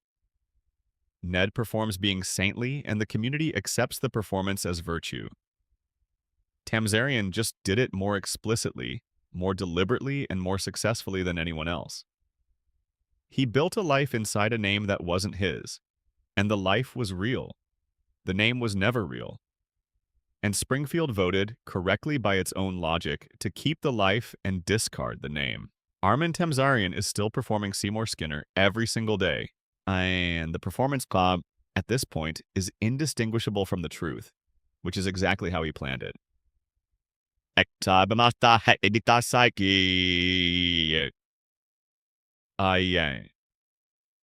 Theory 9. The Simpsons takes place inside a television program. The characters can sense. This is the theory that begins as an abstract observation and ends somewhere that makes the show impossible to watch the same way again. The Simpsons breaks the fourth wall. Not constantly, not even frequently in the early seasons, but regularly enough and in specific enough ways that the pattern cannot be dismissed as accidental or purely comedic. Characters look at the camera. Characters reference being in a television show. Characters acknowledge the existence of an audience. Characters comment on the episode they are currently in while they are currently in it. The standard reading is that this is meta-humor, a sophisticated self-aware wink from a show confident enough in its cultural standing to acknowledge its own artifice without undermining it. The joke is that they know they're in a show. The joke is not meant to mean anything beyond itself. It's clever, it's funny, it's a testament to the writer's awareness that their own creation has become a cultural institution. The theory says it means exactly what it appears to mean. The theory says the characters know. Not completely. Not with the full, articulate, actionable knowledge that would allow them to step outside the narrative, but in the way that people in dreams sometimes sense they are dreaming without being able to fully wake up. Now, in the way that people in comprehensively controlled environments sometimes develop a peripheral awareness that something about the structure of their reality is constructed, artificial, maintained by forces they can sense but cannot identify. The awareness exists in the background. It surfaces occasionally. And when it surfaces, the only available outlet for it, the only language the characters can access, is the language of the medium they're in, which is the fourth wall break. The look at the camera, the acknowledgement of the audience, the moment when the character's awareness of their situation seeps through the performance and reaches, briefly, toward whoever is watching. Consider what the characters' lives actually look like from inside the experience. They live the same week over and over. The disasters reset. Then the lessons don't accumulate. The consequences don't stick. Relationships return to baseline regardless of what happened in the previous episode. The world around them changes continuously. Technology evolves, cultural references update with the decades, but they themselves remain static. They age on no consistent timeline. They have memories that contradict each other depending on which episode you're watching. Their backstories shift to accommodate whatever the current story requires. For a conscious being inside that experience, even one whose critical thinking has been compromised by radiation or coma or collective denial, at some level the repetition would register. The loop would be felt even if it couldn't be named. The sensation of living through a variation of the same week for the thousandth time would produce something. Not understanding, not resistance, but a kind of low-frequency unease. A sense that the edges of reality are softer than they should be. That the world has a constructed quality that ordinary experience, genuine ordinary experience, doesn't have. And the fourth wall breaks are that unease, finding the only outlet available to it. When Homer turns to the camera, he is not making a joke. He is doing what a person does when they sense they are being watched without being able to see who is watching. When Bart winks at the viewer, he is not performing. He is responding to a stimulus he can feel but cannot locate. When a character comments on the absurdity of the episode they are in, they are not being witty. They are momentarily perceiving the layer of artifice that surrounds them and reaching toward it with the only tool available, which is a language that the show has trained the audience to read as comedy. The most compelling evidence for this theory is not any single fourth wall break. It's the pattern across the show's entire run. The breaks happen more frequently as the show progresses.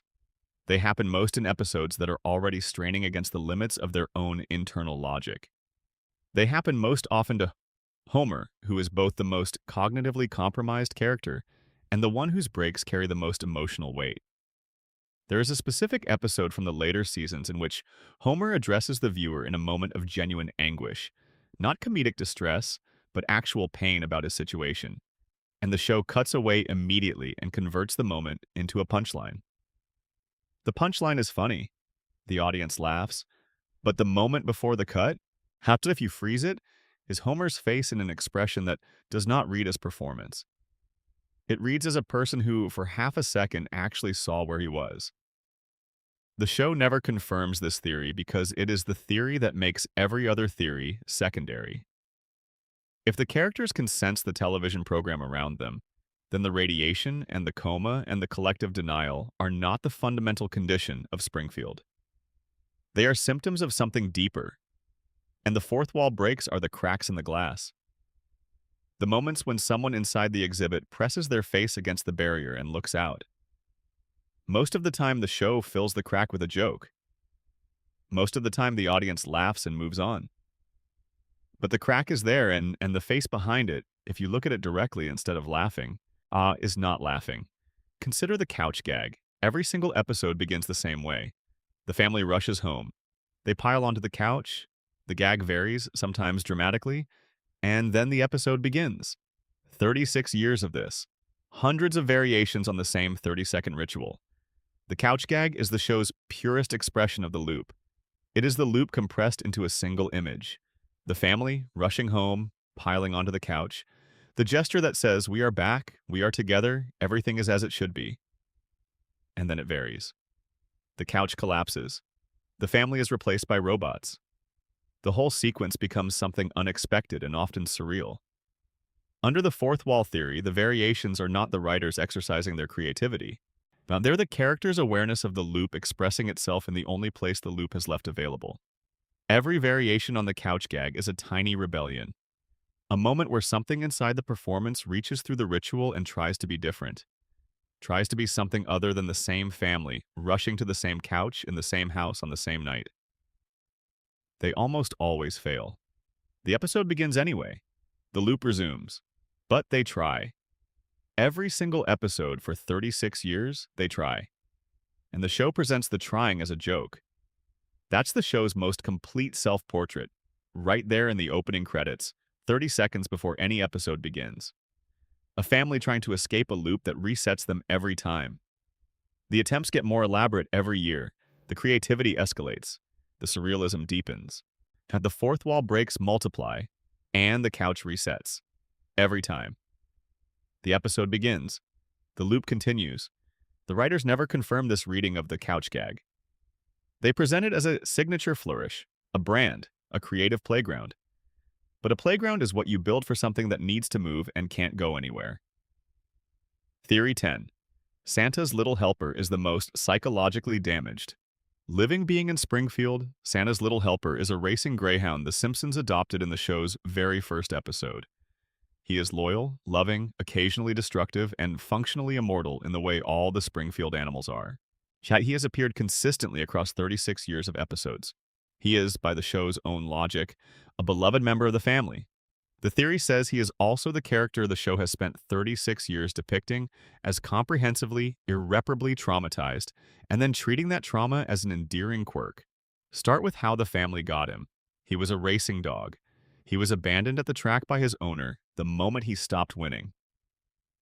Homer found him, brought him home, and the family adopted him. The episode treats this as a happy ending. The dog has a home. The family has a pet. The Christmas special has its emotional resolution. But consider what the first period of that dog's life was. Greyhound racing is not a gentle industry. The training methods are oriented entirely around performance and compliance. That's the relationship between a racing greyhound and its owner is the relationship between an asset and a business. And when the asset stops producing returns, the business discards it. Santa's Little Helper was abandoned publicly and immediately at the moment of his first visible failure by the only human being he had known. And then he was taken home by the Simpsons, which, from a traumatized dog's perspective, is a significant upgrade in terms of expressed affection and a genuinely uncertain proposition in terms of consistency and stability. The Simpson household is, as the show repeatedly and thoroughly documents, a chaotic environment. Homer is erratic. The children's attention fluctuates episode by episode. The house is regularly destroyed, disrupted, invaded, and reset.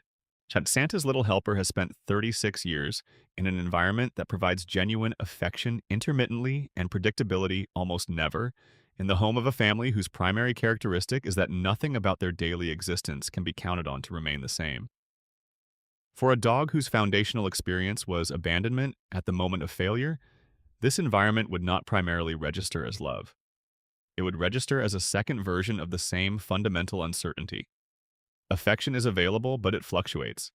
Safety is present in general, but absent in specifics. The person he is most bonded to, Homer, is sometimes his devoted companion, and sometimes entirely self-absorbed and indifferent. And the pattern of which version appears on any given day is not predictable. The show depicts Santa's Little Helper's behavior as lovable chaos. He chews things. He runs away. He causes damage and creates problems. The show frames this as charming evidence of his dogness, his incorrigible, affectionate, good-hearted dogness. Under the theory, every one of those behaviors is a documented anxiety response. The chewing is a self-soothing mechanism in dogs with high baseline anxiety. The running is the flight response being activated by an environment the dog's nervous system hasn't been able to fully classify as safe. The inconsistency is a dysregulated attachment pattern from an early bonding disruption that the Simpson family's own instability has continuously reinforced rather than gradually resolved. Santa's Little Helper is not a chaotic dog, but he is a deeply anxious dog whose anxiety is being expressed as chaos Because the environment that should be resolving it keeps recreating the conditions of the original wound. The show gave him a family. It didn't give him safety. And for a dog whose fundamental injury is having been abandoned the moment he stopped being useful, the Simpson household, which loves him genuinely but inconsistently, which treats him as a priority, some episodes and barely notices him in others, which is warm but unpredictable, is not a cure. It's a continuation of the original injury in a softer register. There is one more element to this theory that the show has placed in the record and never examined.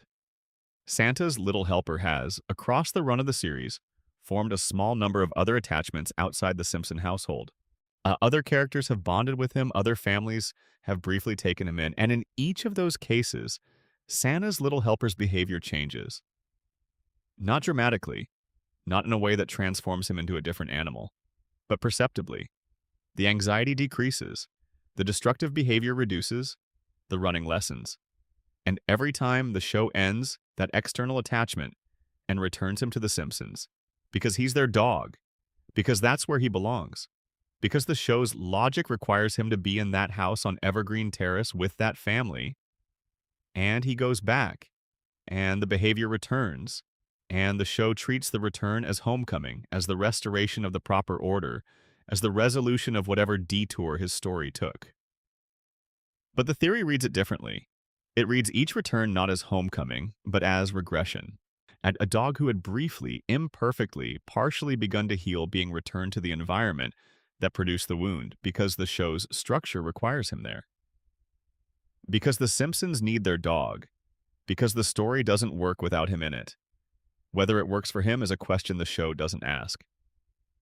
The writers never confirmed this theory because Santa's little helper is a comedy prop. A dog who is funny and sweet and occasionally destructive. If the show acknowledged that he is a traumatized animal in a household that unintentionally reinforces his original wound every time it forgets to notice him, the scenes involving him would stop being the kind of funny they're currently being. They would be something else instead, something that looked uncomfortably like every other character in Springfield. On a living thing doing its best to function in a world that isn't quite safe enough or consistent enough to allow complete healing. In Springfield, that's not unusual. That's the defining condition. Theory 11. Patty and Selma deliberately undermined Homer and Marge's marriage for decades. Patty and Selma Bouvier have hated Homer Simpson since before Homer and Marge were married. This is established canon, confirmed across dozens of episodes, and never contested. They oppose the marriage at its beginning. They have spent 36 years expressing their contempt for their sister's husband in a range of modes from passive-aggressive commentary to open, sustained hostility. The show treats this as a comedic character dynamic. The tiresome in-laws. Homer hates Patty and Selma. They hate Homer. Marge manages the tension. Everyone moves on. It's one of the show's most reliable minor sources of conflict, and it functions so smoothly that most viewers have stopped asking what exactly is driving it. The theory asks, Patty and Selma don't just dislike Homer. They believe, articulately and consistently, that Homer is not good enough for their sister. That Marge made a mistake. That the life Marge is living is a lesser version of the life she could have had without Homer Simpson in it. This belief is genuine, and it is also, by any objective measure, not entirely without foundation. Homer is not the optimal long-term partner by any standard the show applies to him. The evidence for Patty and Selma's thesis is produced weekly by the show itself, but the theory isn't about whether their assessment is accurate. It's about what they did with the assessment over 36 years. Patty and Selma have had, across the entire run of the show, virtually unlimited access to Marge. They see her constantly. They know her with the specific, granular intimacy of sisters who have been close for their entire lives. They understand, probably better than Homer does, the specific texture of Marge's frustration with her marriage at any given time. They can read the signs, the tone of her voice, the particular quality of her managed calm when something has happened that she's working through. And they are consistently the first people Marge talks to when things are bad. And that access is the mechanism the theory describes. When Marge is struggling, Patty and Selma are there. They listen with genuine attention. They sympathize with real feeling. And then, consistently, reliably, across every season of the show, they do something that the show frames as sisters supporting each other, but which, under examination, looks like something more deliberately shaped than support. They amplify. They take whatever frustration or doubt or exhaustion Marge has brought to them, and they reflect it back to her at maximum sharpness. They don't help Marge process the feeling and return to equilibrium. They confirm and reinforce the feeling and then add to it. Homer didn't just make a mistake. Homer is someone who makes this kind of mistake because of who he fundamentally is. Homer has always been like this. Homer is never going to be different. Marge has always known this was who she was married to. The show frames Patty and Selma's Homer commentary as tiresome, but ultimately harmless. They're biased. They're not objective. Marge knows how to discount their opinions. She has calibrated their perspective into her understanding of her marriage. But the theory asks what 36 years of that calibration actually does. Not in any single conversation, cumulatively, over the full length of a marriage. What does it do to have your most trusted confidants, the people who have known you longest and love you most sincerely, consistently confirm at every point of vulnerability that the doubt you're feeling is justified? It doesn't produce sudden decisions. It produces erosion. The slow, consistent wearing down of the defenses that allow a person to work through conflict in a relationship and return to the reasons they stay. Every time Marge processes a frustration with Homer and comes back to the baseline of choosing her marriage, she has to work through what Patty and Selma said about it. Their commentary is always the loudest external voice in the room. It's always there after Homer has done something wrong, amplifying the wrong, framing it in the worst possible light, ensuring that Marge's path back to equilibrium is longer and steeper than it would otherwise be. The theory's darkest proposal is this. Patty and Selma may have known for a very long time that they cannot end Marge's marriage.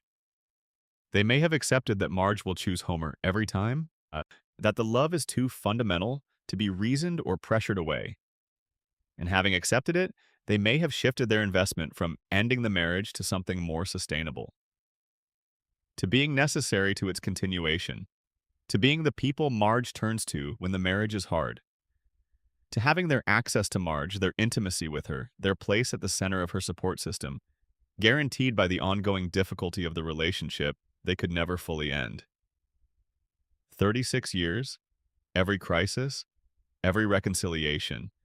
Every time Marge comes back from the edge and chooses Homer, she comes back having spoken to Patty and Selma on the way. And Patty and Selma are there the next time too. They always are. The writers never confirmed this theory because Patty and Selma are comic relief, lovable in their awfulness. Oh, if they are instead the architects of their sister's sustained marital misery, maintained across 3 decades for reasons that blend genuine love with genuine self-interest, the characters become something much harder to laugh at. But the access was always there, the motive was always there. And the pattern across every season of the show is exactly what you'd expect to see if 2 women had spent 36 years doing something they genuinely believe, with complete sincerity, was in their sister's best interest, even if what it was actually in was their own. Theory 12. Springfield Elementary is a pipeline designed to produce workers for Burns. Springfield Elementary School has an underfunded arts program, a gym class organized around discouraging exercise, a principal who is not the person he claims to be, and an academic performance record that the show documents with consistent, unflattering honesty. The school fails its students. The show establishes this in virtually every episode that takes place in its halls. The theory says this is not an accident, not a failure of resources, not a reflection of broader societal underinvestment in public education, though it is all of those things too. The theory says Springfield Elementary fails its students on purpose, with intention, with a specific outcome in mind. Start with what Burns needs from Springfield. Burns's operation requires a specific kind of workforce, not an educated one, not a curious or innovative or independently thinking one, a compliant one. People who show up, perform assigned tasks without questioning the conditions under which those tasks are performed, accept the narrative they're given about what is and isn't normal, and return to do the same thing again the next day without the kind of sustained critical thinking that might produce inconvenient conclusions. Homer Simpson is the definitive illustration of what that workforce looks like. A man who has worked in a facility with 342 safety violations for his entire adult life without accumulating a functional understanding of what those violations mean for his own health or the health of his family or his community. A man who encounters evidence of contamination regularly and processes it as background information rather than as a call to action. A man who is not unintelligent by nature, but whose native intelligence has been systematically suppressed by environment, by biology, by a lifetime of institutional conditioning. That conditioning started at Springfield Elementary. Look at what the school actually teaches and how it actually teaches it. The curriculum is not designed to develop independent thinkers. It is designed to assess, sort, manage, and graduate students with the minimum expenditure of actual educational resources. Mrs. Krabappel is not a bad teacher in any fundamental sense. She is a teacher who has been so comprehensively defeated by the institution she works in that she has stopped expecting the institution to function educationally. She processes students. She is the human interface of an institutional machine that exists to produce an outcome, and the outcome is not educated citizens. The school's response to Lisa is the most direct evidence for the theory. Lisa Simpson is, by any measure, one of the most gifted students Springfield Elementary has ever enrolled. And the institution's response to her is not to identify her gifts and cultivate them, not to advocate for resources, not to create conditions in which her intelligence can develop into something the school can't fully support. The institution's response to Lisa is to manage her, to accommodate her intelligence just enough to prevent her from becoming an actively disruptive force while ensuring that her abilities never develop the specific kind of systemic thinking that would make her genuinely dangerous to the system she's embedded in. The school is not equipped to educate Lisa, it is equipped to contain her. And the theory argues this containment is structural, not incidental, not a failure of ambition, a success of design. Burns has made financial contributions to Springfield Elementary across multiple episodes. He has expressed opinions about the school's direction. He has intervened in the school's operations in ways the show frames as villainous and short-term, but which fit a longer-term pattern of a man who understands that the workforce he depends on is produced by the institution he partially funds. A billionaire who owns the town's primary employer and needs a compliant workforce has every rational incentive to ensure that the institution responsible for producing that workforce does its job correctly. Not the educational job, the other job. The one the show has been documenting for 36 years while everyone debates whether Skinner is a good principal and whether Krabappel cares about her students. The school cares about its students. It cares about them exactly as much as the system around it allows it to care about them, which is enough to prevent them from failing visibly and not enough to allow them to see clearly. The writers never confirm this theory because the school is comic relief. Bart's misadventures, Lisa's frustrations, Skinner's hapless administration. If those are instead the carefully maintained operations of a designed pipeline, the comedy becomes something else. It becomes the face of a system that has been doing exactly what it was built to do since the first episode. Let's be precise about what the pipeline produces, because it isn't just workers. It produces a specific configuration of worker. Someone capable of performing a function without understanding the system that function serves. Someone with enough cognitive capacity to be useful, but not enough to be dangerous. Someone who has been taught, through years of institutional conditioning, that authority knows best, that compliance is safety, that asking too many questions marks you as a problem rather than a participant. Springfield Elementary is, by any observable measure, extraordinarily good at this. Its failure rate in the conventional educational sense, the percentage of students who leave it without the skills they were supposed to acquire, is among the highest of any school the show depicts. But its success rate in the other sense, the production of exactly the kind of adult the town's primary employer requires, is essentially perfect. Every student who passed through Springfield Elementary and ended up working at the plant is evidence of the pipeline functioning. Every adult in Springfield who encounters evidence of the plant's contamination and processes it as background information rather than as a call to action is evidence of the conditioning holding. Every time the town forms a mob or stages a protest, and then disperses without consequence and returns to normal within an episode, it's the Springfield Elementary training doing what it was built to do. Keep the pressure below the level where it becomes effective. Keep the grievance generalized enough that it can't be aimed. Keep the population informed enough to feel like they understand their situation, and confused enough that they can't do anything about it. Springfield Elementary has been graduating that configuration of person for 36 years. The plant has been absorbing them. Burns has been watching it work. And every September, a new class walks through the doors of that school, ready to be formed into exactly what the system around them requires. The writers never confirmed this theory, but they built the school, they built the plant, they built the pipeline between them, and they ran it for 36 seasons without ever officially naming what was flowing through it. Theory 13. Sideshow Bob was framed the first time. Sideshow Bob has tried to kill Bart Simpson more times than any other character in the show's history. He is one of the great recurring villains of American television. His murderous commitment to revenge has outlasted multiple prison sentences and decades of escalating schemes. The show has established beyond any reasonable doubt that Sideshow Bob is genuinely dangerous, genuinely intelligent, and genuinely committed to violence against a specific child. But the theory begins before all of that, before the prison sentences and the elaborate death traps. It begins with the original crime. Krusty the Clown was robbed. Sideshow Bob was convicted. Bart noticed that Bob's feet were too large to match the shoe prints at the scene. The real criminal was Krusty. Bob was exonerated and released. Case closed.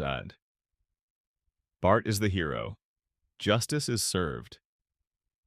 The theory asks who built the frame. Someone framed Sideshow Bob.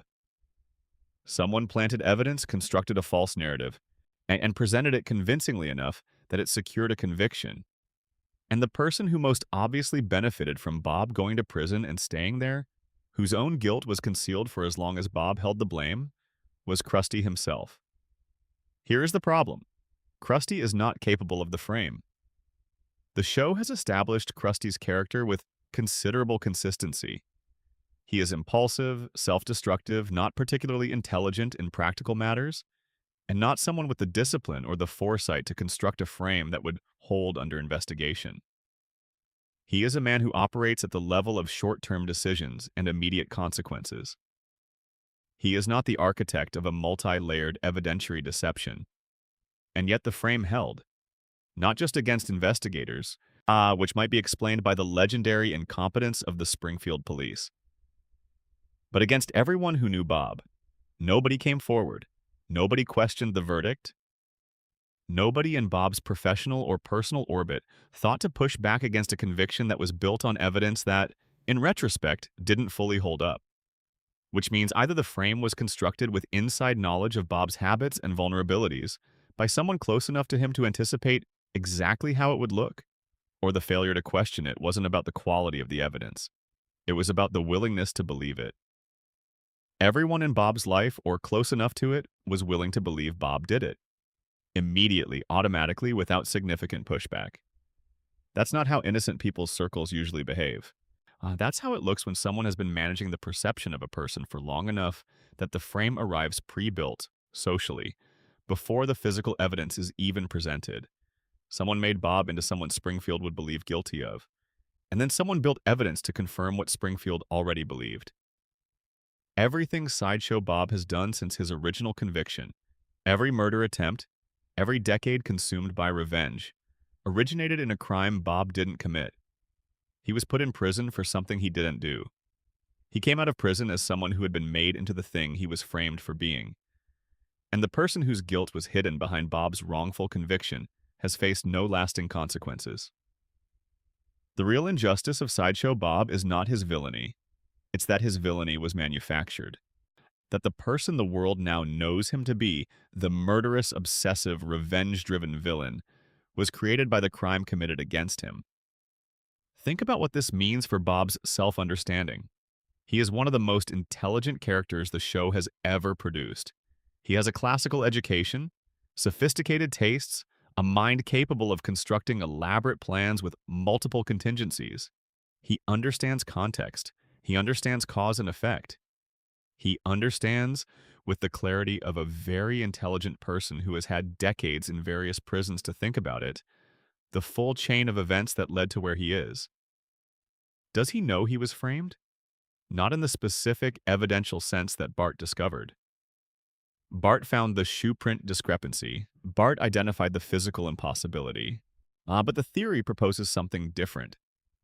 The theory proposes that Bob, being Bob, understood something about the frame that Bart's discovery didn't reach. Understood not just that the evidence was wrong, but that the social architecture around it was constructed. That the willingness with which Springfield believed his guilt was not accidental. That someone had been building toward that belief before the crime occurred. And if he understood that, then his vendetta against Bart is not simply the revenge of an innocent man against the boy who failed to fully exonerate him. It's something more tangled, more honest. The anger of a man who knows that the truth was available and that the system chose not to follow it all the way down. Who knows that Bart found the obvious piece and stopped? Who knows that the deeper story, the one that explains not just who committed the robbery, but who designed the frame, was never investigated? Because investigating it fully would have implicated people and structures that Springfield doesn't investigate. The show never examined this because examining it would mean Bart's heroism in the first case was something other than what it appeared. He found the piece he was supposed to find, the piece that was findable. The deeper architecture of the frame stayed invisible, and Bob has been trying to kill the boy who helped put him in prison. The theory says he might have understood why better than the show ever acknowledged, not as justification for the murder attempts, but as context for them. As the specific shape of a grievance that the show simplified into villainy, because villainy is easier to contain than the truth of what Springfield did to a man before he ever did anything to deserve it. Theory 14. Homer has died and been replaced multiple times.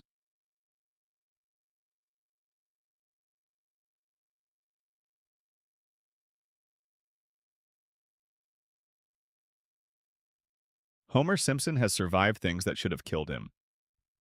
This is documented, cataloged, and functionally impossible to deny across the show's entire run. He has fallen off cliffs. He has been electrocuted. He has been shot, been in explosions, been crushed, been poisoned, and walked away from every one of them with what the show presents as cartoon resilience. The standard explanations are familiar. Radiation-altered biology, coma dream logic, cartoon physics. Homer doesn't die because the show needs him not to. The theory sets all of that aside and looks at what the show actually shows you across specific episodes. Not as a single continuous character experiencing cartoon survivals, but as a sequence. A series of close approximations. The theory says Homer has died. Actually died multiple times at genuine biological endpoints. And the person who came back, who walked away from the cliff, or the explosion, or the electrocution, was not entirely the Homer who went in. This is distinct from the coma theory. The coma theory says Homer is dreaming and everything is the product of an unconscious mind. This theory stays in the waking world. It argues that death, in Springfield's radiation-saturated environment, doesn't work the way it does elsewhere. That the same contamination that gives Blinky a third eye and mutates Maggie's intelligence and allows Burns to survive through artificial biological maintenance has done something to the cellular regeneration process in long-term Springfield residents that the show documents without naming. Homer has spent more continuous time in direct proximity to the reactor core than any other human being in Springfield.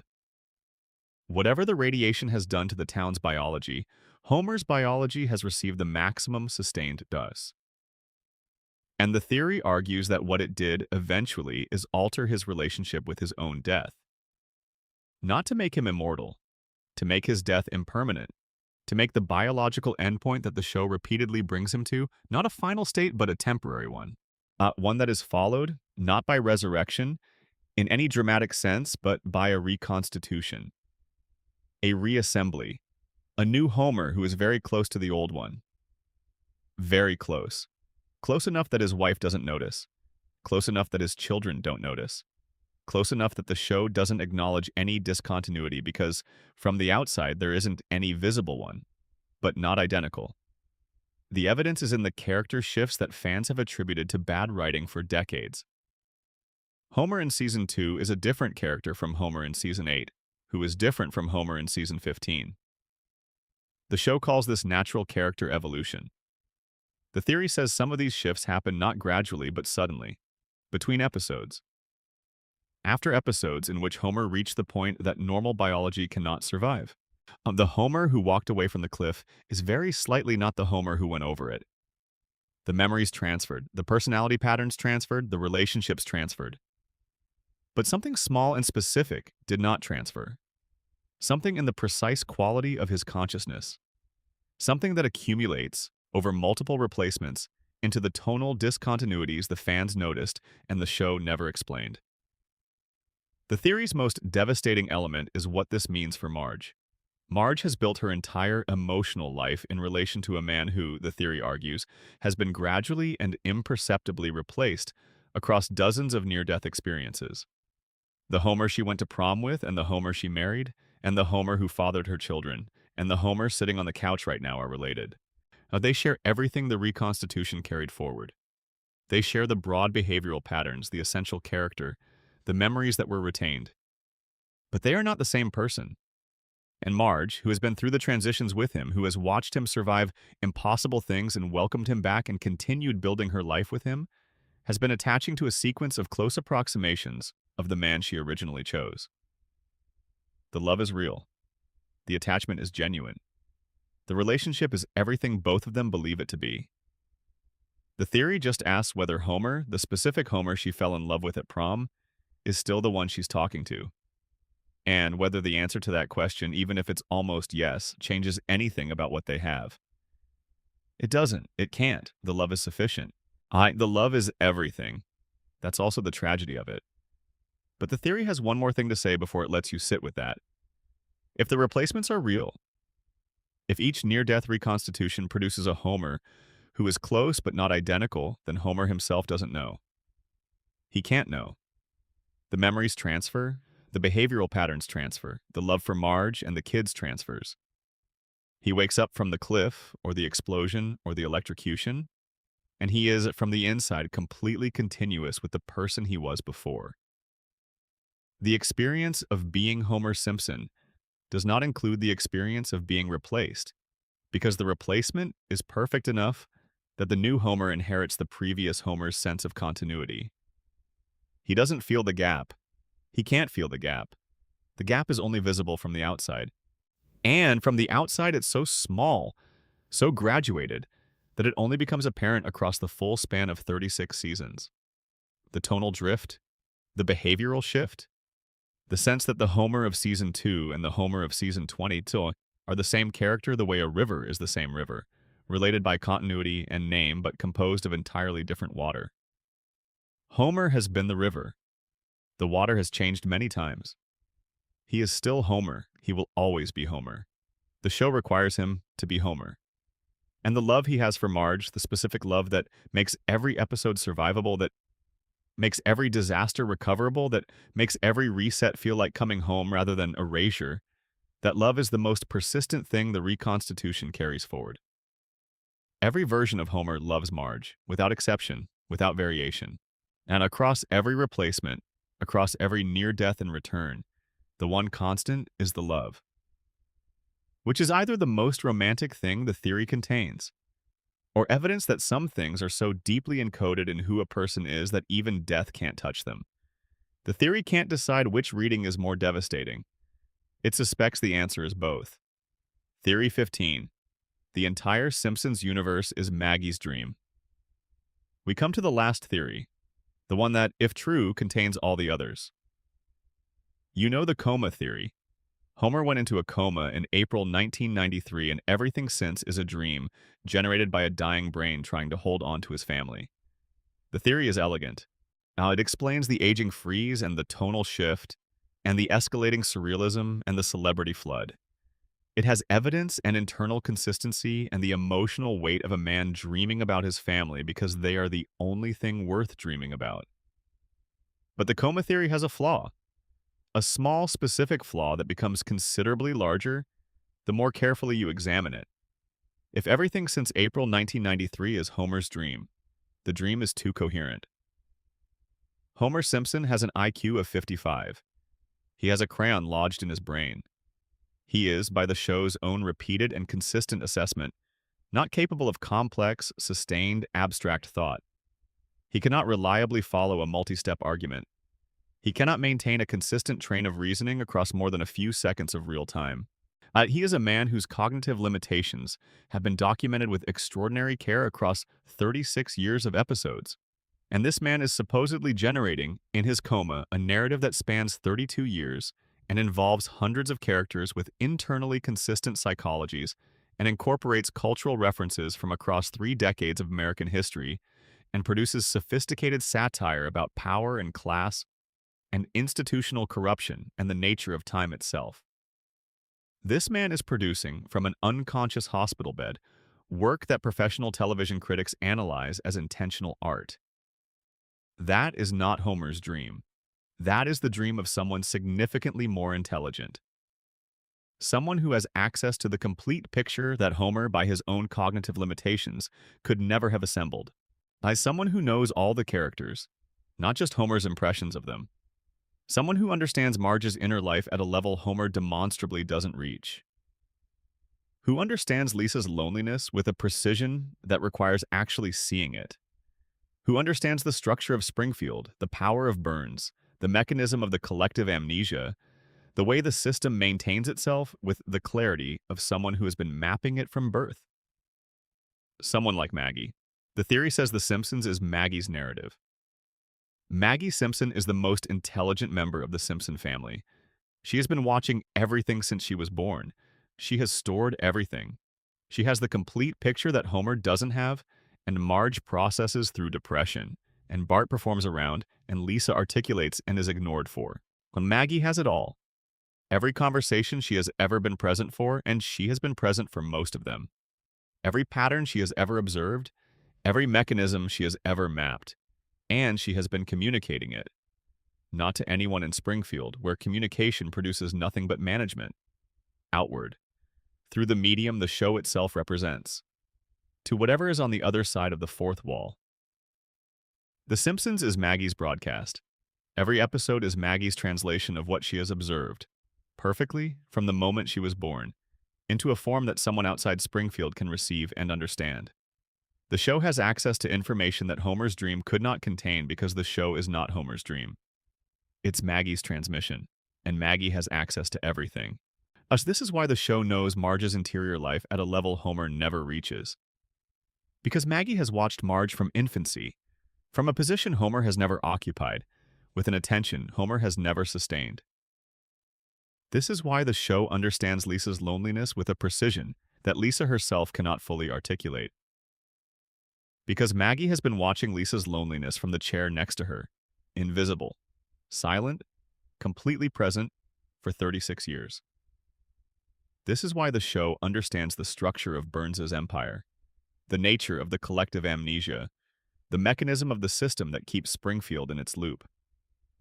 Because Maggie has been mapping the system with the most comprehensive observational tools Springfield has ever produced, applied without interruption from the first day of her existence.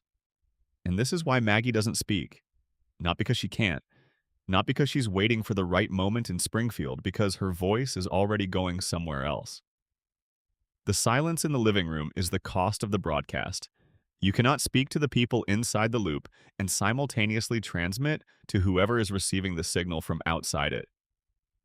She chose the transmission, because the transmission is the only communication that matters, the only one with an audience capable of understanding it. The only one that can carry the full truth of what Maggie has seen, without the distortion that Springfield's cognitive damage introduces into everything it touches. This is also why the show cannot end. Why every theory in this video, every mystery, every unresolved thread, every impossible loop, it eventually arrives at Maggie.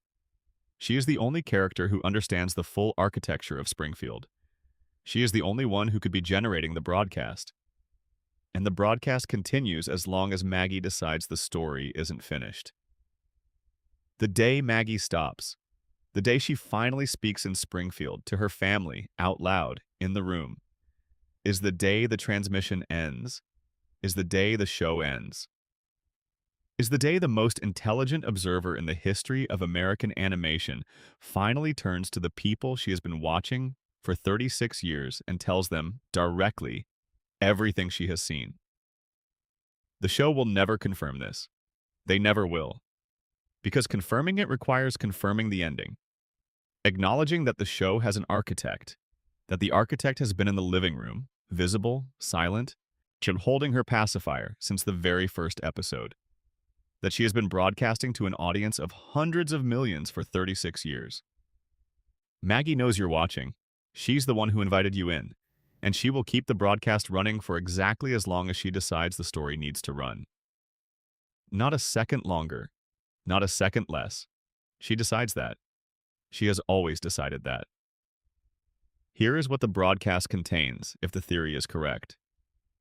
Everything you have watched for 36 years. Every episode you've absorbed in the blue light of a television screen or a phone or a laptop in whatever room you were in when Springfield came to you. Every joke you remember. Every plot you know by heart. Every character moment that has stayed with you without your knowing why. On every theory this video has examined, and every theory it hasn't. All of it is Maggie's account.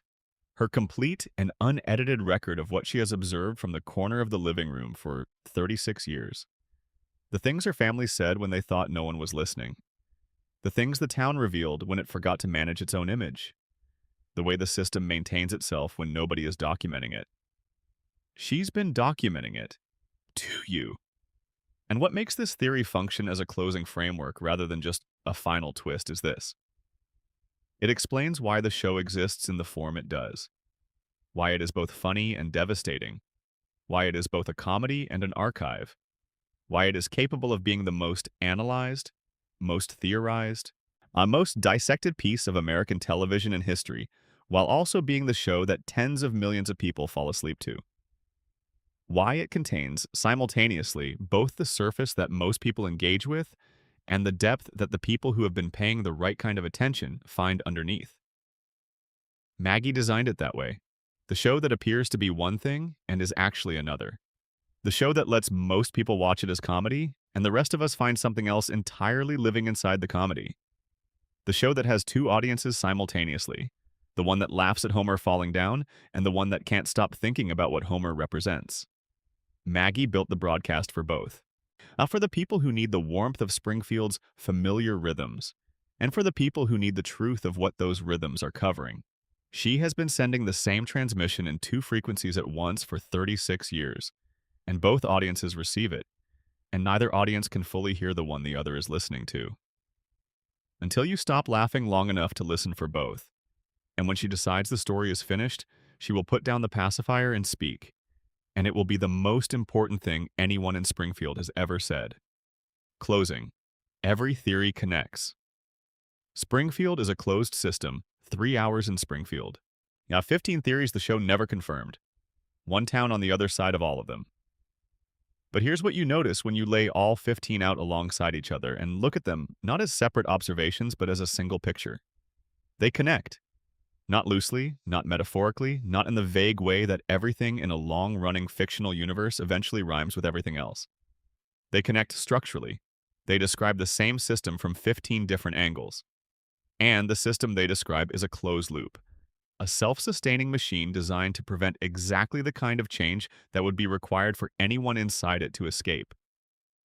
Burns is alive because of his money. His money depends on the plant.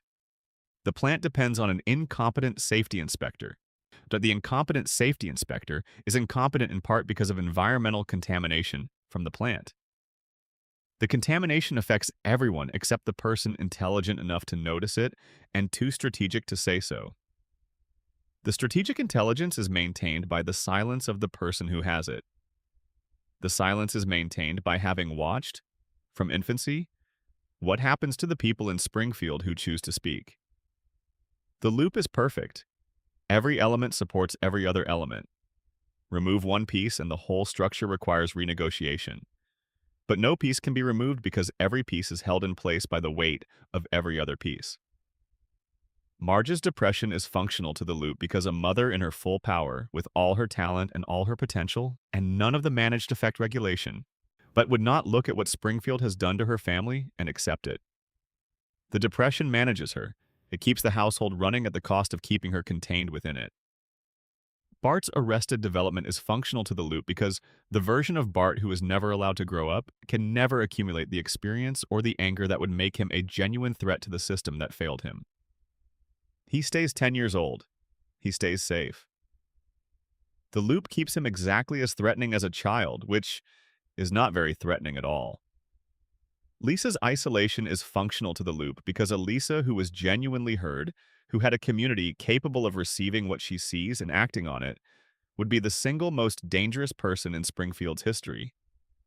So the loop ensures she isn't heard. Not by actively suppressing her, but by surrounding her with people who genuinely cannot process what she's saying. You cannot silence someone more effectively than by ensuring everyone around them lacks the equipment to understand them.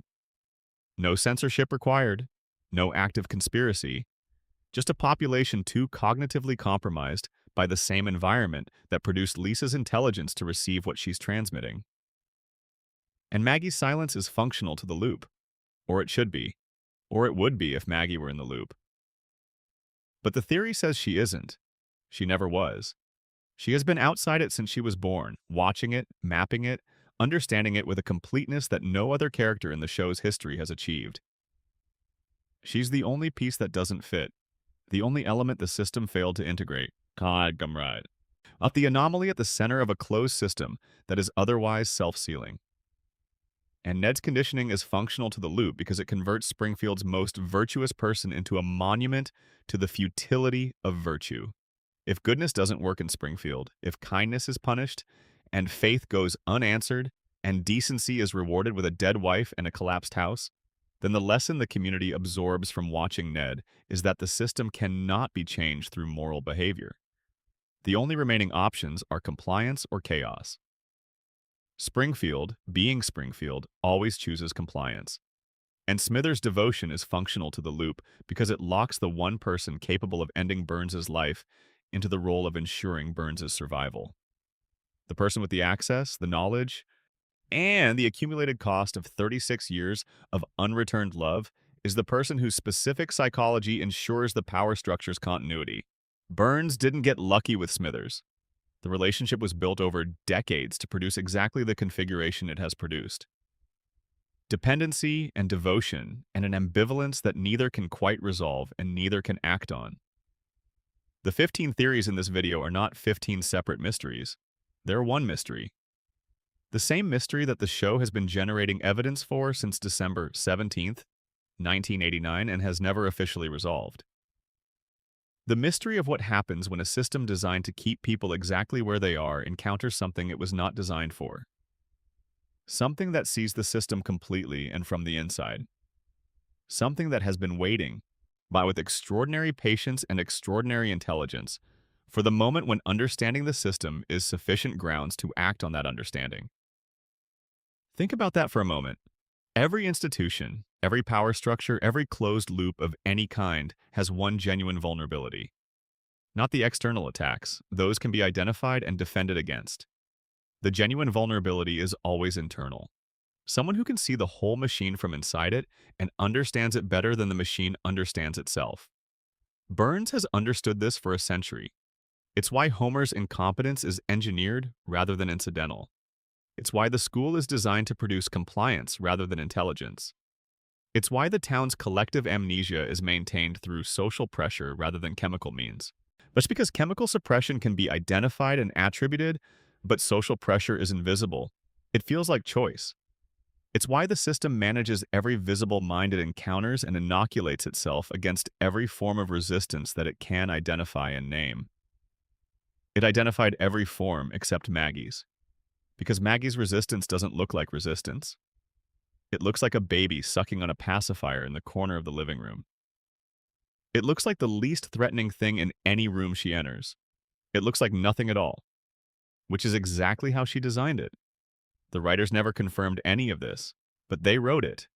All of it. Every episode. Every clue. Every carefully placed character detail. While every moment where the mask slipped just slightly and something real showed through before the laugh track fired and the audience moved on. Every theory in this video comes from material the writers actually put in the show. Not accidentally, not carelessly, with the precise intention of people who understood that the truth can survive inside a comedy if the comedy is reliable enough to keep the audience laughing before they stop to examine what the joke is covering. The Simpsons is very funny. 36 years of genuinely, consistently, sometimes brilliantly funny television. Nobody is disputing that. The jokes work.